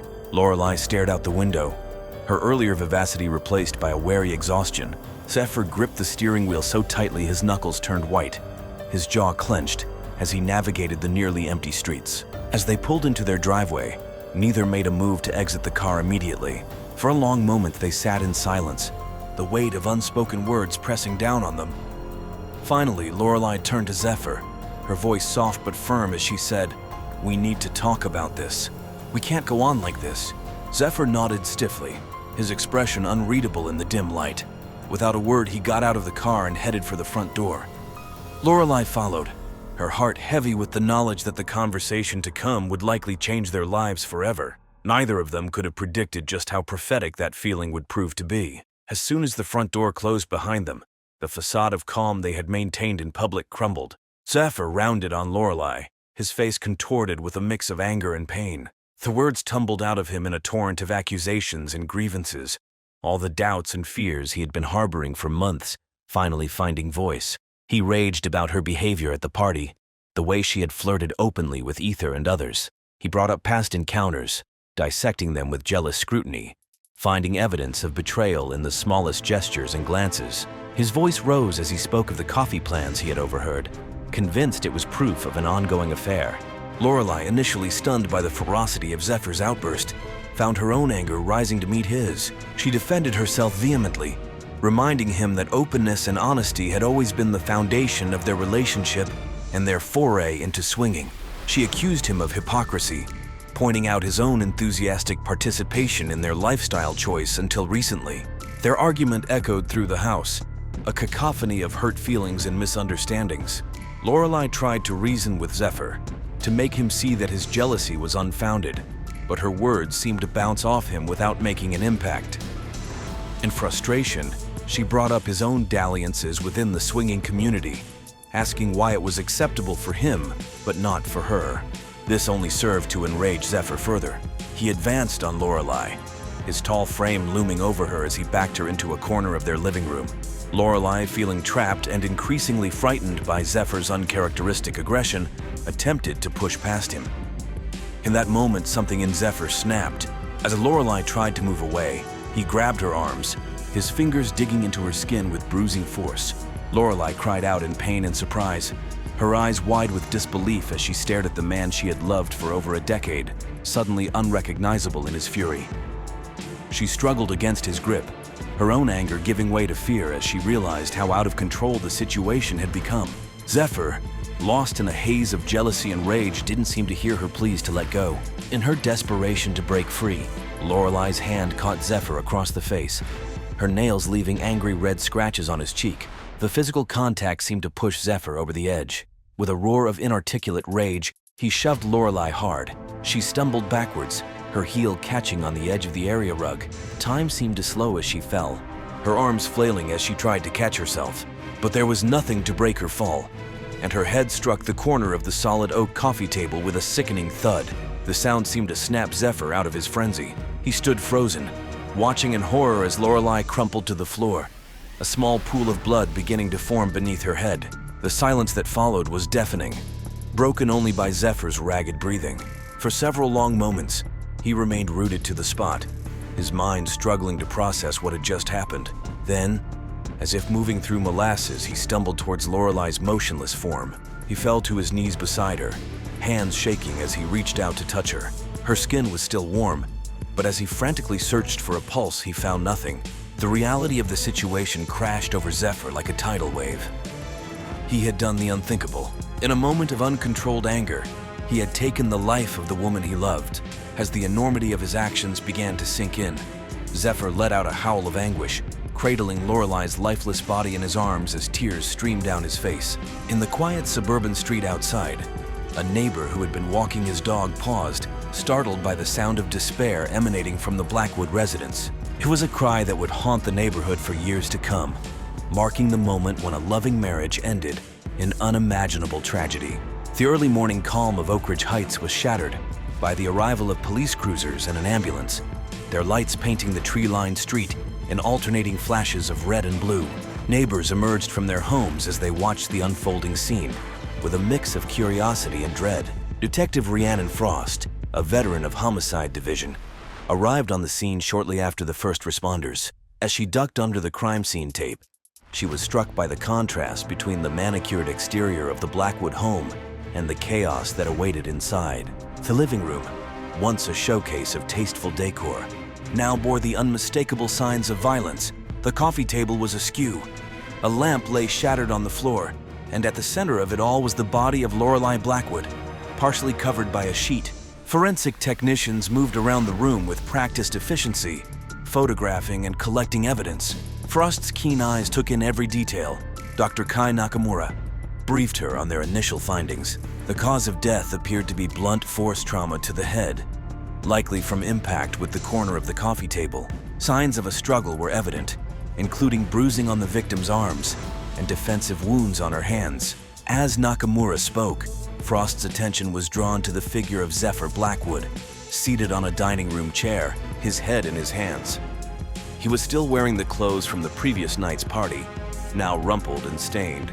A uniformed officer stood nearby, keeping a watchful eye on the distraught husband. Frost approached Zephyr, her experienced gaze noting his scratched cheek and the smears of blood on his shirt. In a voice hoarse from crying, he began to speak, weaving a tale of a party, an argument, and a tragic accident. As she listened, Frost's instincts told her there was more to the story than Zephyr was revealing. His account seemed rehearsed, lacking the raw emotion one would expect from a man who had just lost his wife. She made a mental note to dig deeper into the couple's background and recent activities. Outside, the neighbors huddled in small groups, exchanging shocked whispers and speculative glances. The Blackwoods had always seemed so happy, so perfect. What could have gone so terribly wrong? In the days following Lorelei Blackwood's death, Detective Frost and her team worked tirelessly to piece together the events that led to that fateful night.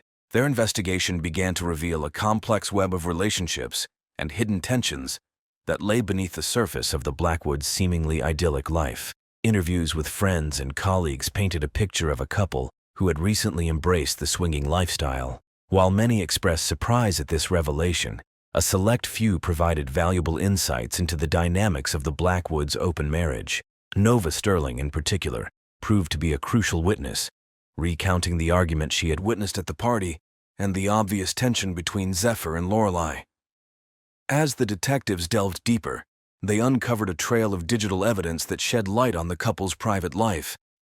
Text messages and emails revealed Zephyr's growing jealousy and Lorelei's increasing frustration with his behavior. Particularly damning was a series of messages between Lorelei and Ether Sterling, discussing Zephyr's recent mood swings and Lorelei's concerns about the future of her marriage. Forensic analysis of the crime scene yielded more damning evidence against Zephyr. The angle and force of Lorelei's fatal injury were inconsistent with a simple fall. DNA evidence under Lorelei's fingernails matched Zephyr's, corroborating the signs of a struggle. Furthermore, toxicology reports showed that while Lorelei had a modest amount of alcohol in her system, Zephyr's blood alcohol level had been significantly higher, suggesting he may have been more impaired than he initially claimed. As the investigation progressed, Detective Frost brought Zephyr in for a series of intense interrogations. Under the relentless pressure of questioning, his carefully constructed narrative began to crumble.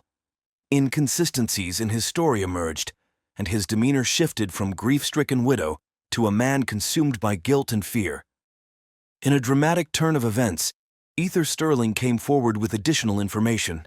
He revealed that Lorelei had confided in him about her plans to leave Zephyr, citing his increasingly controlling and jealous behavior. This revelation provided a possible motive for Zephyr's actions, suggesting that the murder may have been premeditated rather than a heat-of-the-moment crime of passion. The investigation also uncovered financial records indicating that Zephyr had recently inquired about the couple's life insurance policies, adding another layer of suspicion to his actions. Friends reported that he had been under increasing stress at work, with rumors of potential layoffs circulating in his company. As the evidence mounted, the prosecution began to build a strong case against Zephyr Blackwood. The narrative that emerged was one of a man who, faced with the prospect of losing both his wife and his carefully cultivated image of success, had lashed out in a jealous rage with tragic consequences. The stage was set for a trial that would captivate the city and beyond, promising to expose the hidden world of suburban swingers and the devastating consequences of jealousy unleashed.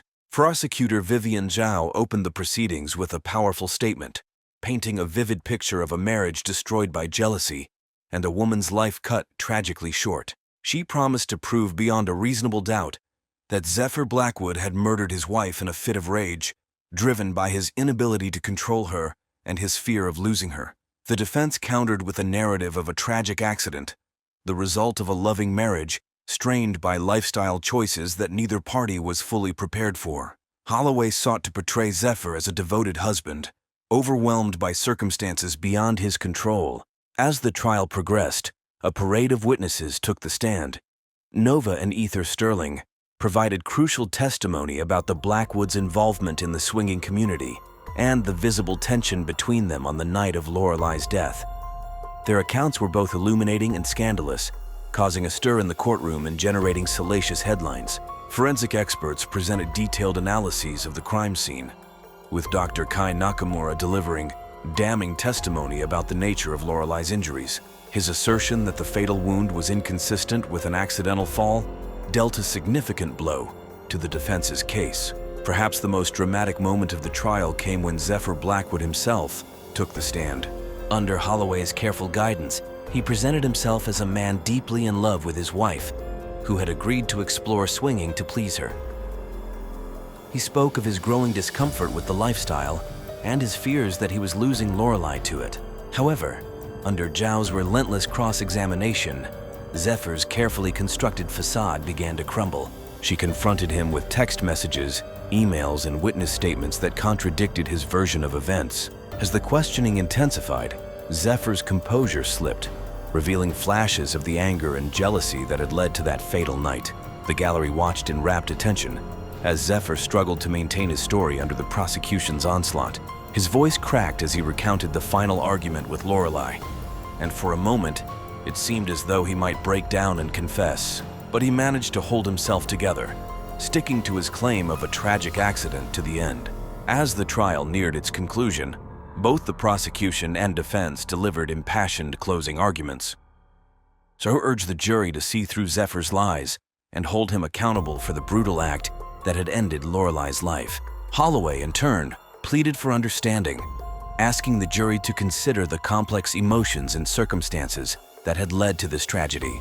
With the evidence presented and arguments made, the case was turned over to the jury. As they filed out to begin deliberations, a tense hush fell over the courtroom. The fate of Zephyr Blackwood now rested in their hands. In the end, the jury took less than 6 hours to reach a verdict.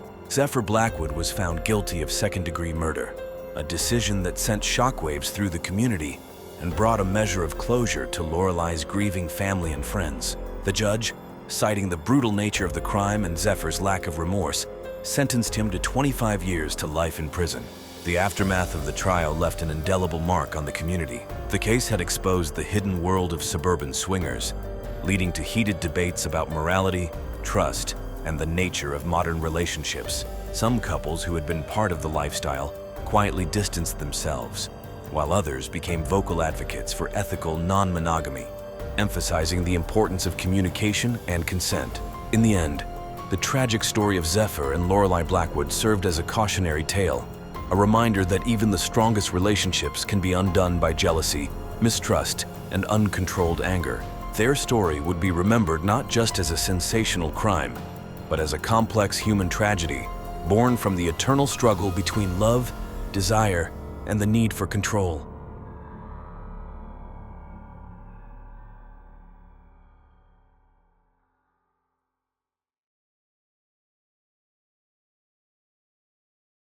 At the heart of this story are two couples, Isabella and Russell Hawthorne, both in their early 50s, had been fixtures of the community for over 2 decades. They were the couple everyone looked up to, successful, well-respected, and seemingly happily married.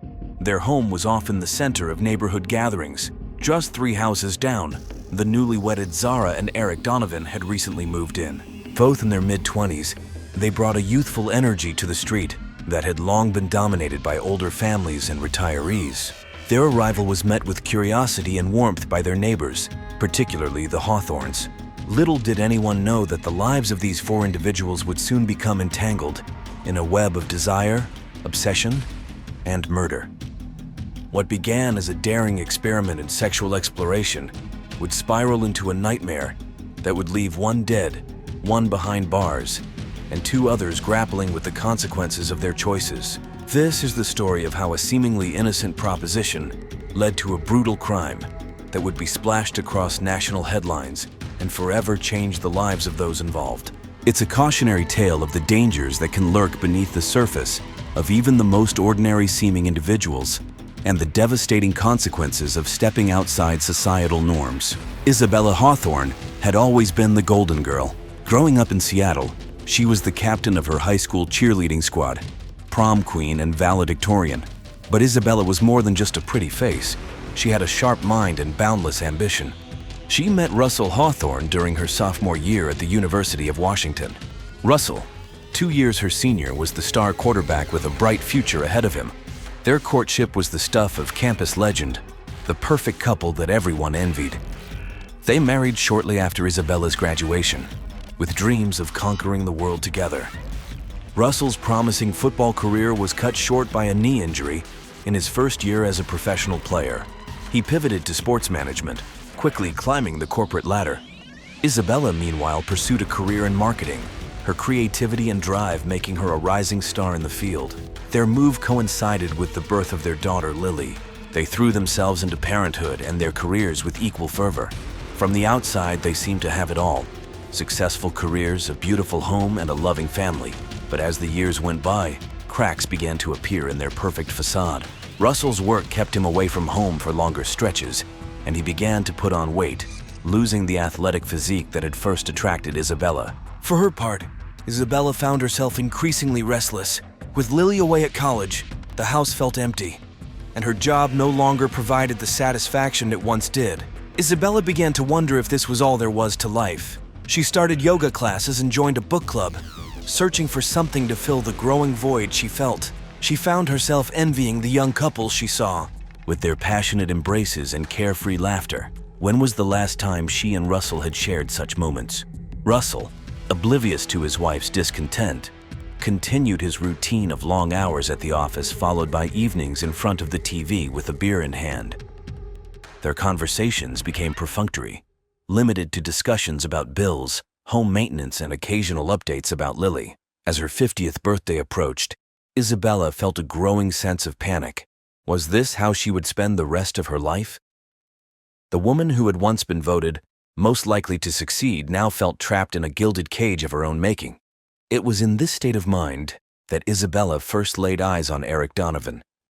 Young, handsome, with a lean swimmer's build, Eric represented everything that was missing from Isabella's life: excitement, passion, and the promise of adventure.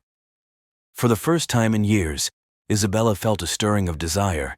As she watched Eric and his young wife Zara move into the neighborhood, an idea began to form in her mind. An idea that would change everything. Zara Donovan, born Zara Khalil, was the daughter of Lebanese immigrants who had settled in Portland 2 decades earlier. Growing up, she had always felt caught between 2 worlds: the traditional values of her parents and the liberal, free-spirited culture of the Pacific Northwest. With her olive skin, Zara stood out in a city that was predominantly white. From a young age, Zara showed a passion for art. Her parents, while supportive, always emphasized the importance of a practical career. As a compromise, Zara studied graphic design at Portland State University, finding a way to merge her creative instincts with a marketable skill. It was during her final year at PSU that Zara met Eric Donovan. She was working on her thesis project at a local coffee shop when Eric, a barista there, struck up a conversation about her sketches. Eric, with his easy charm and boyish good looks, immediately captured Zara's attention. Eric had grown up in a small town in rural Oregon, the youngest of 4 boys in a working-class family. He'd moved to Portland 3 years earlier, drawn by the city's vibrant art scene and progressive culture. While he worked as a barista to pay the bills, his true passion was photography. His Instagram account, filled with moody black and white portraits in stark urban landscapes, had a modest but growing following. Their romance was a whirlwind. Within weeks of their first meeting, Eric and Zara were inseparable. They spent their days exploring Portland's hidden gems, secret gardens, underground art galleries, hole-in-the-wall music venues. Eric introduced Zara to urban exploration, and she in turn taught him about Lebanese cuisine and culture. To Zara, Eric represented freedom and self-expression. He encouraged her to pursue her art without compromise, to break free from the expectations of her family and society. With Eric, Zara felt seen and understood in a way she never had before. For Eric, Zara was his muse and his anchor. Her quiet strength and unwavering support gave him the confidence to pursue his photography more seriously. He began to book small gigs, weddings, local band promotional shots, even a few magazine spreads. Their decision to get married came as a surprise to many who knew them. Both sets of parents expressed concern about the speed of their relationship, but Eric and Zara were convinced they had found their soulmates. They had a small ceremony in a sculpture garden, surrounded by their closest friends and family. The move was a practical decision. As freelancers, they needed a space that could serve as both home and studio. The quiet suburb offered affordable housing, close enough to the city for work opportunities. They saw it as the perfect place to start their life together, envisioning lazy Sunday mornings in their backyard and cozy evenings planning their future. Little did they know that their new neighborhood held secrets and temptations that would test the strength of their young love. As they unpacked boxes in their new home, neither Eric nor Zara could have imagined the turmoil that lay ahead, or the devastating consequences their choices would have. The annual summer block party was a tradition that dated back decades. Every year on the last Saturday of August, Sycamore Lane would transform into a bustling fairground of sorts. Neighbors would bring out grills, coolers full of drinks, and folding tables laden with potluck dishes. Children would run around with water guns and bubble wands, while adults caught up on neighborhood gossip and sipped cold beers. This year's party held a special significance for the residents of Sycamore Lane. It was the official welcome for the Donovans, the street's newest additions. Isabella Hawthorne, as the unofficial social director of the neighborhood, had taken it upon herself to ensure that Zara and Eric felt welcomed. As the afternoon sun cast a golden glow over the street, Isabella made her way to the Donovans, who were standing somewhat awkwardly at the edge of the gathering. "Isabella, you look lovely," Russell called out as she walked past, her sundress floating around her legs. She flashed him a smile, but her eyes were already fixed on Eric. "Eric and Zara, welcome to the neighborhood," Isabella said warmly, air-kissing Zara's cheeks and letting her hand linger perhaps a moment too long on Eric's arm. "We're so glad you could join us." The conversation flowed easily, lubricated by the fruity sangria Isabella had brought along. Zara found herself drawn into a discussion about local art galleries with some of the other neighbors, while Eric and Isabella drifted towards the Hawthorns' front yard. "You have a beautiful home," Eric commented, his eyes roving over the house. Isabella beamed with pride. "Why, thank you," she replied. "You should see the inside. We recently renovated the master bathroom. Perhaps I could give you a tour sometime. Get you some ideas for your own place?" The flirtatious undertone in Isabella's voice was unmistakable. Eric, slightly taken aback but not displeased, felt a flush creep up his neck. Before he could respond, Russell appeared, clapping a hand on Eric's shoulder. "Hope my wife isn't talking your ear off, son." Russell chuckled. Isabella shot him a look that mixed annoyance and affection. "Actually, she was just offering to show me your renovation," Eric said, his voice slightly strained.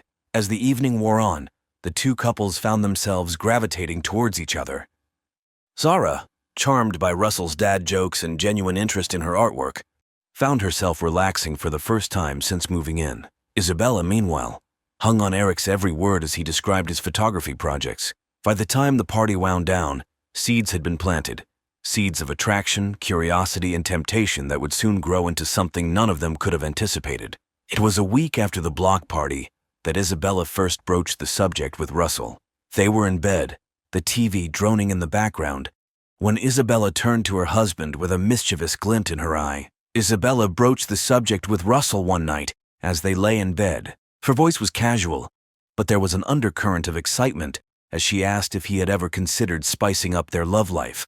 Russell, half asleep, mumbled incoherently at first. Isabella pressed on, clarifying that she meant specifically in the bedroom. This caught Russell's attention and he became suddenly alert. Cautiously, Russell asked what exactly she had in mind. Isabella took a deep breath before suggesting they try swapping partners with another couple. The silence that followed her proposal was deafening. Russell stared at his wife, trying to determine if she was serious. As he realized she was, a mix of emotions played across his face: shock, intrigue, and a hint of arousal. Over the next few days, the Hawthorns had numerous discussions about Isabella's proposition. Russell, initially hesitant, found himself warming to the idea. The thought of being with a younger woman stirred something in him he thought had long since died. It was Isabella who finally suggested the Donovans. They're young, attractive, and new to the area, she reasoned. They might be open to something like this. Approaching the younger couple proved to be a delicate matter. It was at a neighborhood barbecue that Isabella, emboldened by several glasses of wine, pulled Zara aside. The conversation was awkward at first, with Isabella dancing around the subject, but once the proposition was laid out, Zara's reaction surprised her. Instead of outrage or disgust, there was curiosity in the younger woman's eyes. The evening of the swap arrived with a mix of nervous energy and anticipation. The Hawthorns had suggested using their home, citing their finished basement as a perfect, private setting. As Zara and Eric walked up the driveway hand in hand, Zara could feel her heart pounding in her chest. "Are we really doing this?" He squeezed her hand reassuringly, but she could see the apprehension in his eyes as well. Isabella greeted them at the door, her smile a little too bright, her laugh a little too loud. The forced casualness of the situation was palpable as they made small talk over glasses of expensive red wine. Russell busied himself with the stereo, filling the room with soft jazz in an attempt to ease the tension. After what seemed like an eternity of awkward conversation, Isabella finally stood up. "So," she said, her voice barely above a whisper, "shall we?" They had agreed beforehand on the pairings, Isabella with Eric, Russell with Zara. As they split off, Zara couldn't help but glance back at Eric, a moment of uncertainty passing between them. But then Eric disappeared down the hallway with Isabella, and Zara found herself alone with Russell. Russell led Zara to the guest bedroom, his hand gentle on the small of her back. Despite his earlier bravado, he felt a wave of nervousness wash over him. It had been years since he'd been with anyone other than Isabella. Zara, sensing his hesitation, took the initiative. She reached up and kissed him softly, then more passionately. Russell responded, his hands exploring her young, firm body with growing confidence. Meanwhile, in the master bedroom, Isabella was living out the fantasies she'd been harboring since she first laid eyes on Eric. His youthful energy and enthusiasm more than made up for any lack of experience. Isabella felt desired, beautiful, alive in a way she hadn't in years. Eric, for his part, was intoxicated by Isabella's confidence and sensuality. As the encounters reached their climax, a series of emotions washed over each participant.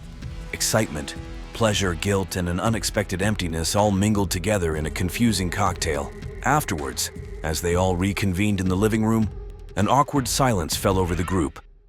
The reality of what they had done seemed to hit them all at once. Zara couldn't meet Eric's eyes, focusing instead on smoothing non-existent wrinkles from her dress. Russell cleared his throat several times, but couldn't seem to find any words. Only Isabella seemed truly at ease, a satisfied smile playing at the corners of her mouth. It was Eric who finally broke the silence. "Well," he said, his attempt at a casual tone falling flat. That was something. The tension broke and nervous laughter filled the room. They made stilted small talk for a few more minutes before the Donovans made their excuses and left. As Zara and Eric walked home in silence, each lost in their own thoughts. They were unaware of the seismic shift that had just occurred in their relationships. Back in the Hawthorn house, Isabella hummed to herself as she cleaned up, already thinking about the next time. Russell watched her, a nagging feeling of unease growing in the pit of his stomach. None of them realized that this night was just the beginning, the first step down a path that would lead to obsession, betrayal, and ultimately, tragedy. In the days following the swap, life seemed to return to normal, but beneath the surface, changes were brewing, particularly in Eric Donovan. Eric found himself unable to stop thinking about Isabella. The encounter had awakened something in him, a hunger he'd never experienced before. He began to find excuses to be outside when he knew Isabella would be leaving for work. He'd wave, trying to appear casual, but his eyes would linger on her long after she'd driven away. Zara noticed the change in her husband almost immediately. Eric seemed distracted, often lost in thought. When she tried to initiate intimacy, he was either too tired or not in the mood. Their once passionate lovemaking became infrequent and mechanical. One afternoon, Zara came home early from a client meeting to find Eric's photography workspace in disarray. As she began to tidy up, she noticed something odd. Hidden beneath a stack of prints was a folder filled with photos of Isabella. Some were clearly taken from a distance, capturing Isabella gardening, getting her mail, or walking to her car. Others were more intimate, zoomed-in shots through windows, Isabella in various states of undress. Zara felt her stomach churn. This wasn't just a harmless crush or the after effects of their encounter. This was something much more sinister. Meanwhile, Isabella had begun to notice Eric's increased presence in her daily life. At first, she was flattered by the attention, even reciprocating with flirtatious glances and accidental touches when they'd run into each other. But as the days wore on, Eric's behavior became more erratic and intense. He began sending her messages at all hours, alternating between passionate declarations of love and angry accusations. When she didn't respond quickly enough, Isabella tried to let him down gently, explaining that their encounter was a one-time thing, but Eric refused to accept it. One night, Isabella woke to the sound of something hitting her bedroom window. Peering out, she saw Eric standing in her front yard, a handful of pebbles in his hand. His eyes, wild and unfocused, locked onto hers. "I can't live without you, Isabella," he called out, his voice breaking. "We're meant to be together." Isabella quickly closed the curtains, her heart racing. She woke Russell, who grumbled as he went to confront Eric. By the time Russell made it outside, Eric had disappeared into the night, leaving only a crumpled bouquet of flowers on the front step. As Isabella lay awake that night, she realized with growing horror that her exciting sexual experiment had unleashed something dark and dangerous. She had no idea how right she was, or how tragic the consequences would be. Over the next few weeks, Eric's behavior spiraled further out of control. His obsession with Isabella consumed every aspect of his life. He neglected his photography business, spending hours stalking Isabella's social media accounts and driving by her house. Zara watched helplessly as her husband transformed into someone she barely recognized. Isabella, for her part, vacillated between fear and a perverse excitement. Part of her was terrified of Eric's growing instability, but another part, a part she was ashamed to admit existed, was thrilled by his obsessive attention. It made her feel desirable, powerful in a way she hadn't in years. The situation came to a head one afternoon when Isabella returned home to find Eric sitting in her living room. "How did you get in here?" she gasped, her hand flying to her throat. Eric smiled, a cold, unsettling expression that sent chills down Isabella's spine. "You gave me a key, remember? For watering the plants when you were on vacation." Isabella's mind raced. That had been months ago, before the swap, before everything had gone wrong. She should have asked for it back. Why hadn't she asked for it back? Eric stood, moving towards her with predatory grace. "We need to talk, Isabella," he said, his voice low and intense. "About us, about our future together." Isabella backed away, fumbling for her phone. "There is no us, Eric," she said, trying to keep her voice steady. "You need to leave." But Eric kept advancing, his eyes wild with a mixture of love and madness. "You don't mean that," he insisted. "I know you feel what I feel. We're destined to be together, Isabella. I won't let anyone come between us." As Eric reached for her, Isabella let out a scream. The sound seemed to snap Eric out of his trance. He blinked, looking around as if seeing the room for the first time. Without another word, he brushed past Isabella and out the front door. Shaking, Isabella collapsed onto the couch. She knew she should call the police, but what would she say? That she'd willingly slept with her young neighbor, and now he was stalking her. The thought of the scandal, of everyone knowing what she'd done, was unbearable. Little did Isabella know, her silence would have devastating consequences. For in his twisted mind, Eric took her failure to report him as a sign of her secret love, and he was determined to eliminate any obstacles standing in their way, no matter the cost. The tension that had been building for weeks finally erupted on a quiet Sunday afternoon. Isabella was alone in her house, Russell having left for a golf game with friends. She was in the kitchen, mindlessly flipping through a magazine when she heard the back door open. Isabella called out with a trembling voice, asking if it was Eric. There was no response, only the sound of footsteps moving through the house. Her heart racing, Isabella grabbed a kitchen knife, holding it out in front of her like a shield. When Eric appeared in the doorway, his eyes were glazed and unfocused, and he reeked of alcohol. He slurred that he had seen Russell drive away, declaring that now they could be together as they were supposed to be. Isabella pleaded with Eric, telling him he needed help and that this wasn't right, but she couldn't finish her sentence. Eric wasn't listening. He lunged forward, trying to grab Isabella. She shrieked and swung the knife wildly, connecting with Eric's arm and drawing blood. The sight of his own blood seemed to enrage Eric further. He roared an insult at her and charged again. In the ensuing struggle, the knife clattered to the floor. Eric's hands found Isabella's throat, squeezing with terrifying strength. Isabella clawed at his face, gasping for air as her vision began to darken around the edges. In desperation, she brought her knee up sharply, connecting with Eric's groin. The blow caused him to double over in pain, releasing his grip on her throat. Isabella scrambled away, her fingers closing around the handle of the fallen knife. As Eric straightened up, his face contorted with rage, Isabella acted on pure instinct. She thrust the knife forward, feeling it sink into Eric's chest. For a moment, time seemed to stand still. Eric looked down at the knife protruding from his body, a look of surprise replacing the anger on his face. Then slowly he crumpled to the floor. Isabella stared at Eric's still form, the reality of what she'd done crashing over her. With shaking hands, she reached for her phone and dialed 911. The quiet of the community was shattered by the wail of sirens as police cars and an ambulance converged on the Hawthorne residence. Neighbors poured out onto their front lawns, watching in shock as paramedics rushed into the house, only to emerge shortly after, shaking their heads grimly. Detective Liam Reeves, a veteran of the Portland Police Department, arrived on the scene to find a distraught Isabella Hawthorne being questioned by officers. Her hands and clothes were stained with blood, her eyes wild with shock and fear. As Reeves approached, he overheard snippets of Isabella's statement. She was saying that Eric had attacked her, that she had no choice, in expressing shock and disbelief at what she had done. Reeves took charge of the scene, ordering a thorough search of the house and surrounding area, while crime scene technicians combed through the kitchen, photographing the bloody knife and the signs of struggle. Reeves turned his attention to the neighbors. Zara Donovan stood at the edge of the police tape, her face a mask of disbelief and horror. Reeves approached her gently, introducing himself as Detective Reeves and confirming that the victim was her husband. Zara nodded mutely, tears streaming down her face. When Reeves pressed her about when she had last seen Eric, Zara managed to choke out that it had been that morning. She explained that Eric had said he was going for a walk, but her voice trailed off as she struggled to process the situation. Unable to continue, she broke down sobbing. Reeves made a note in his pad before moving on to question other neighbors. As he gathered more information, a story began to emerge of a quiet neighborhood rocked by an unthinkable crime. As the body of Eric Donovan was wheeled out on a gurney, covered by a sheet, Reeves couldn't shake the feeling that there was more to this case than a simple home invasion gone wrong.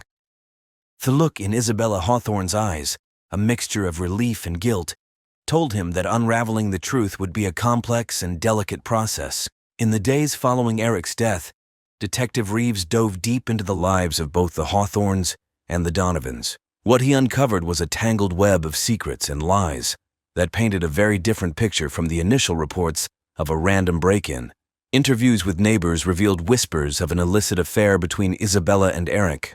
Cell phone records showed an overwhelming number of calls and messages from Eric to Isabella in the weeks leading up to the incident, many of which had gone unanswered. But it was the discovery of Eric's photography studio that blew the case wide open. Hidden among his professional equipment, detectives found a camera with a high-powered zoom lens and memory cards filled with hundreds of photos of Isabella, many taken without her knowledge. When confronted with this evidence, Zara broke down. Through tears, she revealed the truth about the partner swap and the subsequent obsession that had gripped her husband. She spoke of Eric's erratic behavior, his neglect of their marriage, and her own fears about his mental state. Isabella, faced with the mounting evidence, finally confessed to the full story. She admitted to the affair and the stalking, but maintained that the final confrontation had been self-defense. Russell, devastated by his wife's infidelity, nonetheless stood by her side throughout the ordeal. As Reeves pieced together the events that led to that fatal Sunday afternoon, he was struck by the tragedy of it all. What had begun as a misguided attempt to spice up a stagnant marriage had spiraled into an obsession that cost a young man his life and forever changed the lives of all involved. The case, once thought to be a straightforward home invasion, was now revealed to be a complex tale of desire, betrayal, and deadly obsession. The prosecution painted Isabella as a bored housewife who initiated an affair with a younger man, then killed him to keep her indiscretion secret. They emphasized the premeditated nature of her actions, pointing to the convenient absence of her husband on the day of the killing. The defense, led by high-profile attorney Simone Jeffries, argued passionately that Isabella was a victim of stalking and harassment who acted in self-defense. They presented evidence of Eric's obsessive behavior and called expert witnesses to testify about the psychological impact of stalking on victims. Zara's testimony proved to be a turning point in the trial. Her emotional account of Eric's descent into obsession and her own fear for Isabella's safety swayed many jurors. "She's not the monster they're making her out to be," Zara said through tears. "Eric, he wasn't himself at the end. What happened is a tragedy, but Isabella was as much a victim as anyone." In his closing arguments, the prosecutor urged the jury not to be swayed by emotion. "The facts are clear," he insisted. "Mrs. Hawthorne made a series of choices that led to this tragic outcome. She must be held accountable." Simone Jeffries, in her rebuttal, appealed to the jury's sense of empathy. "Put yourself in Isabella's shoes," she implored. Terrified, alone, confronted by a man who had been stalking her for weeks, she did what anyone would do. She fought for her life. As the jury filed out to begin deliberations, the courtroom buzzed with speculation.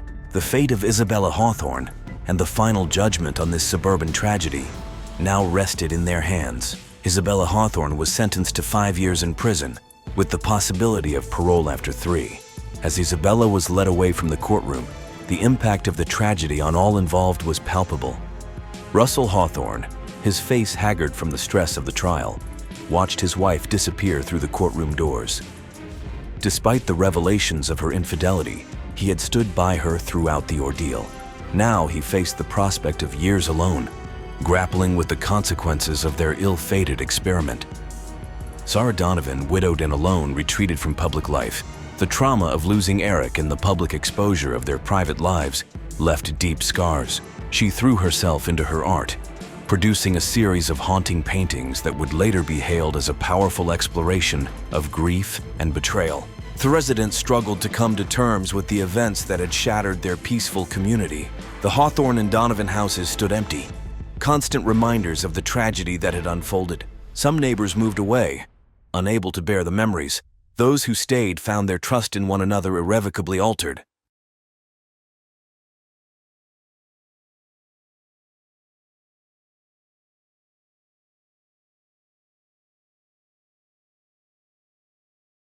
At the center of this tragic story were 3 individuals whose lives became inextricably intertwined. Oliver Holbrook, a charismatic local businessman, Taylor Tanner, a devoted elementary school teacher, and Claire Reeves, a newcomer with a mysterious past. Their fates collided in a perfect storm of desire, jealousy, and deceit that would leave 2 of them dead and the third forever changed. Oliver Holbrook was born and raised in Millbrook, the only child of Robert and Elizabeth Holbrook. From an early age, it was clear that Oliver was destined for success. His father, a prominent local attorney, instilled in him a strong work ethic and an unwavering ambition. His mother, a former beauty queen turned socialite, taught him the art of charm and social grace. Growing up, Oliver excelled in both academics and athletics. He was captain of the high school football team, president of the student council, and valedictorian of his graduating class. After high school, Oliver attended an Ivy League university where he studied business and economics. But there was another side to Oliver Holbrook, one that few people saw. Behind his winning smile and easy charm lay a calculating mind and an insatiable hunger for control. He was a master manipulator, skilled at identifying people's weaknesses and exploiting them for his own gain. In both business and his personal life, Oliver viewed relationships as transactions, always looking for what he could get out of them. Despite his success, Oliver was never satisfied. He craved constant validation and attention, a need that manifested in a string of romantic conquests. He was known as a ladies' man, leaving a trail of broken hearts in his wake. But as he approached his mid-30s, Oliver began to feel the pressure to settle down, at least outwardly. He knew that having a wife would enhance his image as a respectable businessman and pillar of the community. It was with this mindset that Oliver entered into relationships with both Taylor Tanner and Claire Reeves. In Taylor, he saw the perfect candidate for the role of Mrs. Holbrook, attractive, well-liked, and from a good family. Claire, on the other hand, represented excitement and passion, a secret indulgence he had no intention of giving up. Little did Oliver know that his carefully constructed world was about to come crashing down, set in motion by the very women he thought he could control. Taylor Tanner was the epitome of the girl next door. Born and raised in Millbrook, she was the middle child in a family of 5, with 2 older brothers and 2 younger sisters. Her parents, Michael and Linda Tanner, were pillars of the community. Her father was the town's beloved family doctor, and her mother was a longtime volunteer at the local animal shelter. Taylor's childhood was marked by warmth and stability. The Tanner household was always bustling with activity, filled with laughter, and the aroma of her mother's home-cooked meals. This nurturing environment shaped Taylor into a compassionate and empathetic young woman, always ready to lend a helping hand or a listening ear to those in need. Upon completing her degree, Taylor secured a position teaching 3rd grade at Millbrook Elementary School. It was at a local charity event, organized to raise funds for the school's new library, that Taylor first met Oliver Holbrook. She was immediately drawn to his charisma and confident demeanor. Their courtship was a whirlwind romance that seemed plucked from the pages of a fairy tale. Oliver wooed Taylor with grand gestures, surprise weekend getaways, lavish gifts, and romantic dinners at upscale restaurants. For Taylor, who had always led a relatively simple life, the attention was intoxicating. She fell deeply in love, believing she had found her soulmate. Claire Reeves arrived in Millbrook like a gust of wind, stirring up the quiet town with her mysterious past and alluring presence. Unlike Taylor and Oliver, Claire was an outsider, having grown up in a series of foster homes across the state of New York. Her childhood was marked by instability and loneliness, experiences that shaped her into a complex and often unpredictable adult. Born to a teenage mother who struggled with addiction, Claire was placed in the foster care system at the age of 3. Over the next 15 years, she bounced from one home to another, never staying in one place long enough to form lasting connections. This transient lifestyle left Claire with a deep-seated fear of abandonment and a desperate need for love and acceptance.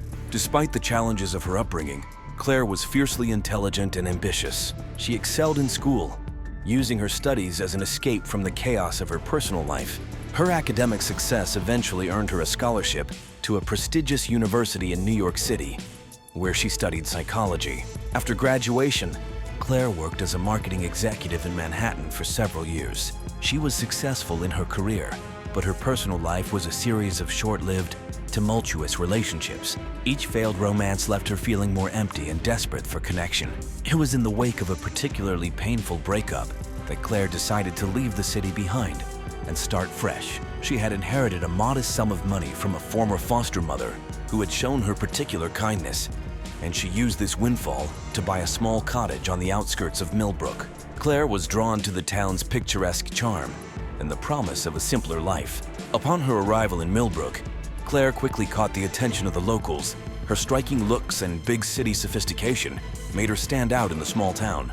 She found work as a consultant for local businesses, using her marketing expertise to help them expand their reach. It was at one of these consulting jobs that Claire first encountered Oliver Holbrook. The attraction between them was immediate and electric. In Oliver, Claire saw everything she had ever wanted: success, stability, and the promise of love. For the first time in her life, she allowed herself to hope for a happy ending. As Claire and Oliver began their clandestine affair, she convinced herself that she had finally found her place in the world. She threw herself into the relationship with the desperation of someone who had never known true belonging. However, Claire's fragile sense of security would soon be shattered by the revelation of Oliver's engagement to Taylor. This betrayal would trigger all of Claire's deepest fears and insecurities, setting in motion a tragic chain of events that would leave an indelible mark on the town of Millbrook. As summer turned to fall in Millbrook, the lives of Oliver, Taylor, and Claire became increasingly entangled in a complex web of desire, deceit, and jealousy. Oliver, ever the skilled manipulator, carefully navigated his relationships with both women, feeding each of them just enough attention and affection to keep them invested. With Taylor, Oliver played the role of the devoted fiancé. He attended local events by her side, charmed her family at Sunday dinners, and made grand plans for their future together. Taylor basked in the glow of their engagement, excitedly sharing details of their upcoming wedding with anyone who would listen.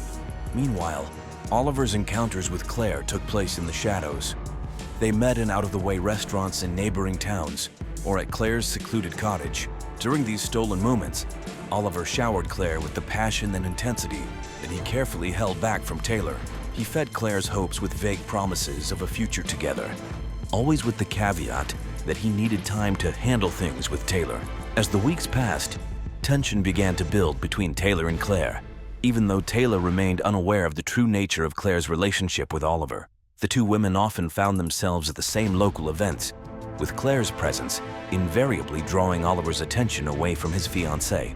Taylor, trusting and naive, initially tried to befriend Claire.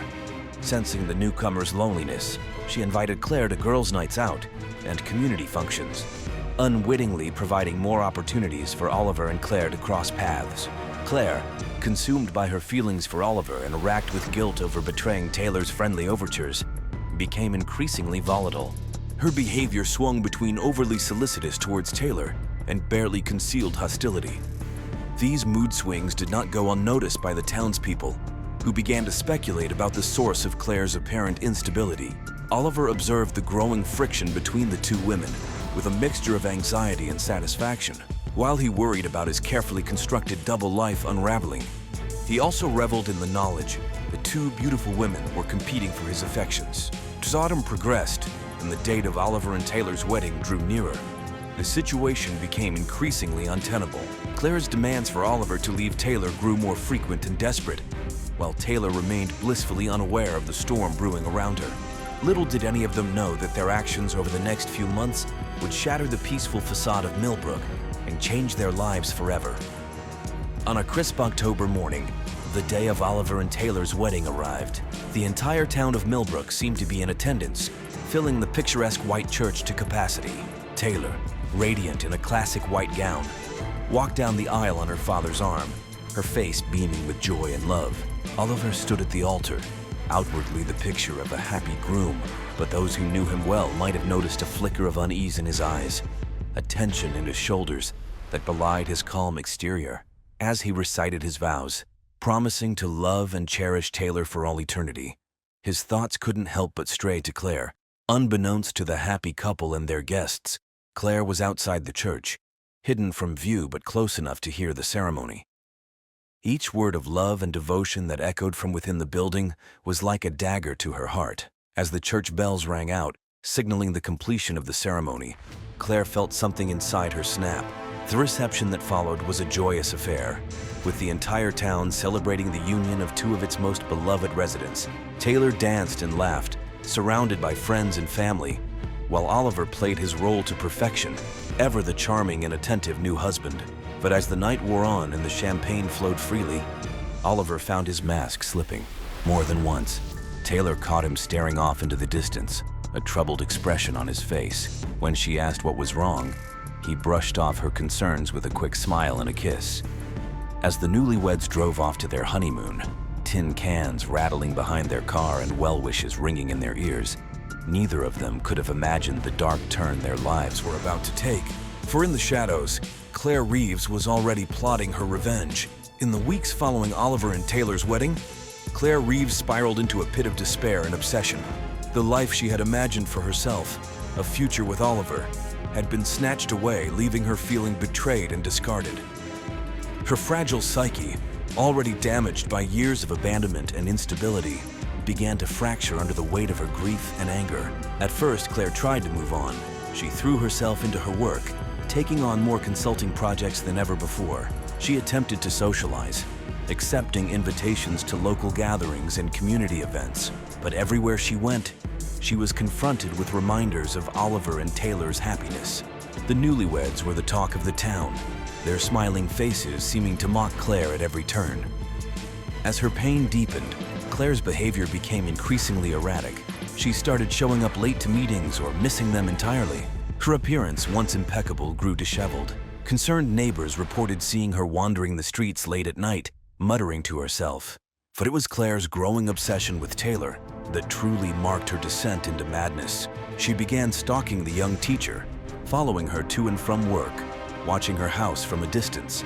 Claire convinced herself that if she could just understand Taylor, figure out what made her so special in Oliver's eyes, she could win him back.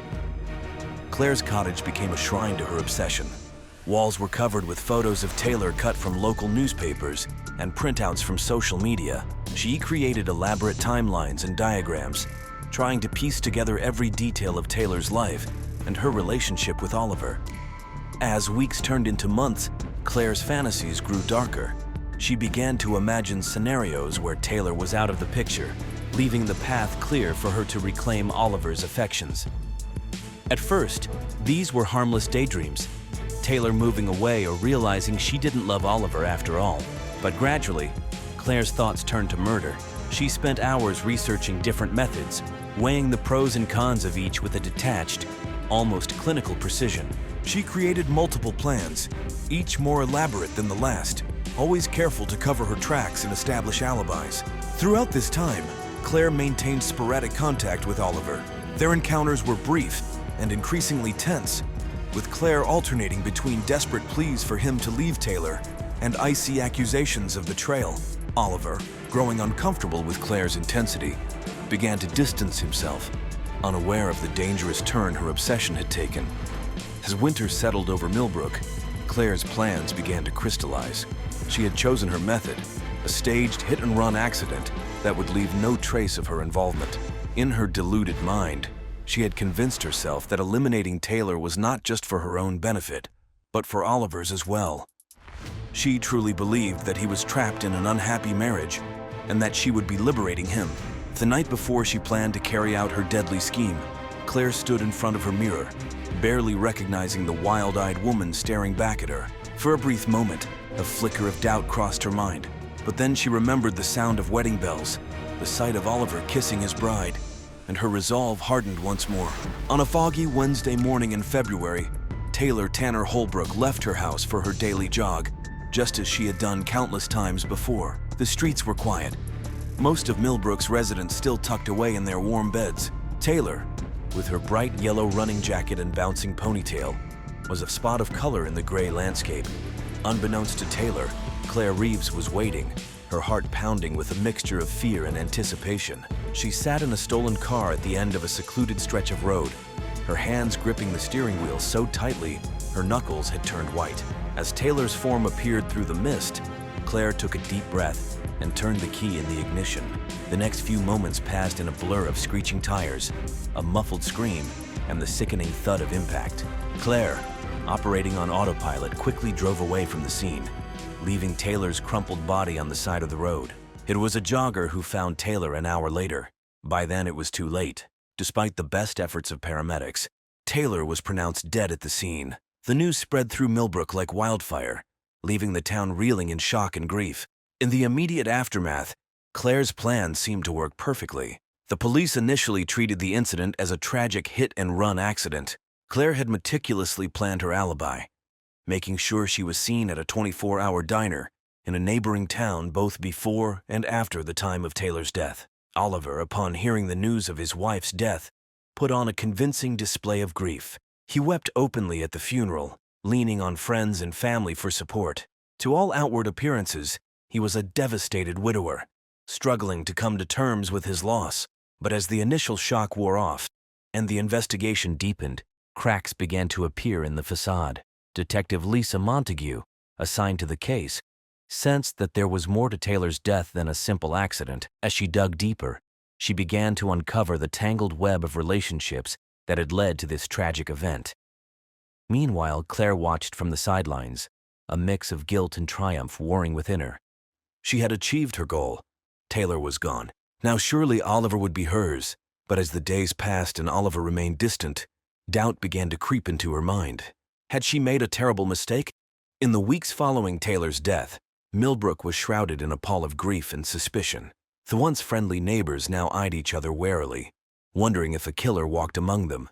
Detective Montague's investigation sent ripples through the community as she interviewed friends, family, and acquaintances of Taylor. Oliver Holbrook maintained his role as the grieving widower, making tearful appearances on local news channels and offering a substantial reward for information leading to the arrest of Taylor's killer. He threw himself into charity work in Taylor's name, establishing a foundation to support local education initiatives. Claire, meanwhile, struggled to maintain her composure. The guilt of her actions weighed heavily on her. Manifesting in bouts of insomnia and panic attacks, she obsessively followed the news of the investigation, terrified that each day would bring a knock on her door from the police. As Detective Montague delved deeper into Taylor's life, she began to uncover inconsistencies in Oliver's story. Several witnesses reported seeing him arguing with Taylor in the weeks leading up to her death. Financial records showed large, unexplained withdrawals from their joint account. The detective's attention also turned to Claire. Her erratic behavior in the months prior to Taylor's death had not gone unnoticed, and her sudden calming in the aftermath raised suspicions. When questioned, Claire's alibi seemed airtight, but Montague sensed she was hiding something. As winter gave way to spring, Claire's initial elation at having eliminated her rival began to fade, replaced by a growing sense of unease. Despite her expectations, Oliver had not rushed into her arms in the wake of Taylor's death. In fact, he had become increasingly distant, avoiding her calls and making excuses to cancel their planned meetings. Frustrated and confused, Claire decided to confront Oliver at his office after hours. As she approached the building, she noticed a light on in his window. Peering inside, she saw Oliver in an intimate embrace with a woman she didn't recognize. The sight sent Claire reeling, her world crumbling around her. In that moment, the full weight of what she had done came crashing down on Claire. She had murdered an innocent woman, destroyed countless lives, all for a man who had never truly cared for her. The realization was devastating. Overwhelmed by guilt and anger, Claire stormed into Oliver's office, catching him and the unknown woman by surprise. What followed was a heated confrontation, with Claire unleashing years of pent-up pain and rage. She accused Oliver of using her, of manipulating her feelings to get rid of Taylor. Oliver, his carefully constructed facade finally cracking, didn't deny her accusations. Instead, he coldly informed Claire that she had served her purpose and was no longer needed. He threatened to expose her role in Taylor's death if she didn't disappear from his life for good. Shattered and desperate, Claire fled the office, her mind racing. She now realized the true extent of Oliver's manipulation and her own terrible mistake. As she drove home in a daze, Claire was unaware that her confrontation with Oliver had been witnessed by someone else, someone who would soon set in motion the final act of this tragic play. The woman Claire had seen with Oliver was Olivia Chen, a brilliant young lawyer who had recently joined Oliver's firm. Olivia had been drawn into an affair with Oliver, seduced by his charm and the promise of career advancement. However, unlike Claire, Olivia was not blind to Oliver's true nature. On the night of Claire's confrontation with Oliver, Olivia had hidden herself in an adjoining room, overhearing every word of their heated exchange. The revelation of Oliver's involvement in his wife's death left her cold with horror and disgust. In the days that followed, Olivia found herself grappling with a moral dilemma. She knew she should go to the police with what she had learned, but fear of professional repercussions and her own complicity in the affair held her back. As she observed Oliver continuing to play the role of grieving widower, her revulsion grew. Determined to uncover the full truth, Olivia began her own covert investigation. She meticulously combed through Oliver's files and emails, slowly piecing together the extent of his deceit. What she discovered went far beyond Taylor's murder, revealing a pattern of fraud and manipulation that spanned years. With each new revelation, Olivia's resolve strengthened. She knew what she had to do. Armed with the evidence she had gathered, Olivia confronted Oliver in his office late one evening. She laid out everything she had discovered, from his manipulation of Claire to his fraudulent business practices. Oliver, realizing the precariousness of his situation, attempted to charm and threaten Olivia into silence. But Olivia was prepared. She had secretly recorded their entire conversation capturing Oliver's implicit admission of guilt. As she turned to leave, intending to take her evidence to the police, Oliver snapped. In a moment of panic and rage, he attacked Olivia, attempting to wrestle the recording device from her hands. What Oliver didn't know was that Olivia, haunted by the fate of Taylor Tanner Holbrook, had come prepared. In the struggle, she managed to reach into her purse and pull out a small pistol. A shot rang out, echoing through the empty office building. Oliver Holbrook, the man who had manipulated so many, who had indirectly caused the death of his wife and the ruin of Claire Reeves, crumpled to the floor. Olivia stood over him, the smoking gun still in her hand, a mix of shock and grim satisfaction on her face. As sirens wailed in the distance, Olivia calmly sat down to wait for the police. She knew that her actions would have consequences, but she also knew that the truth would finally come to light. Oliver Holbrook's reign of deception was over. The shot that killed Oliver Holbrook reverberated through Millbrook, setting off a chain reaction that would finally bring the full story of Taylor's death to light. As Olivia Chen was taken into custody, the true extent of Oliver's manipulations began to unravel. In the wake of Oliver Holbrook's death, the investigation into Taylor's murder took on new urgency. Detective Montague, armed with the evidence Olivia had gathered, began to piece together the full picture of events that had transpired over the past year. Claire Reeves, racked with guilt and fear, finally broke down under questioning. She confessed to her role in Taylor's death, providing a detailed account of her actions and motivations. Her testimony painted a damning picture of Oliver's manipulation and the extent to which he had orchestrated the events leading to his wife's murder. Claire, having confessed to Taylor's murder, was sentenced to life in prison. Olivia's case was more complex. She was convicted of manslaughter, but received a reduced sentence due to the circumstances surrounding Oliver's death. The tragic tale of Oliver Holbrook, Taylor Tanner, Claire Reeves, and Olivia Chen would be remembered for years to come, a somber reminder of the darkness that can lurk beneath even the most picturesque surfaces.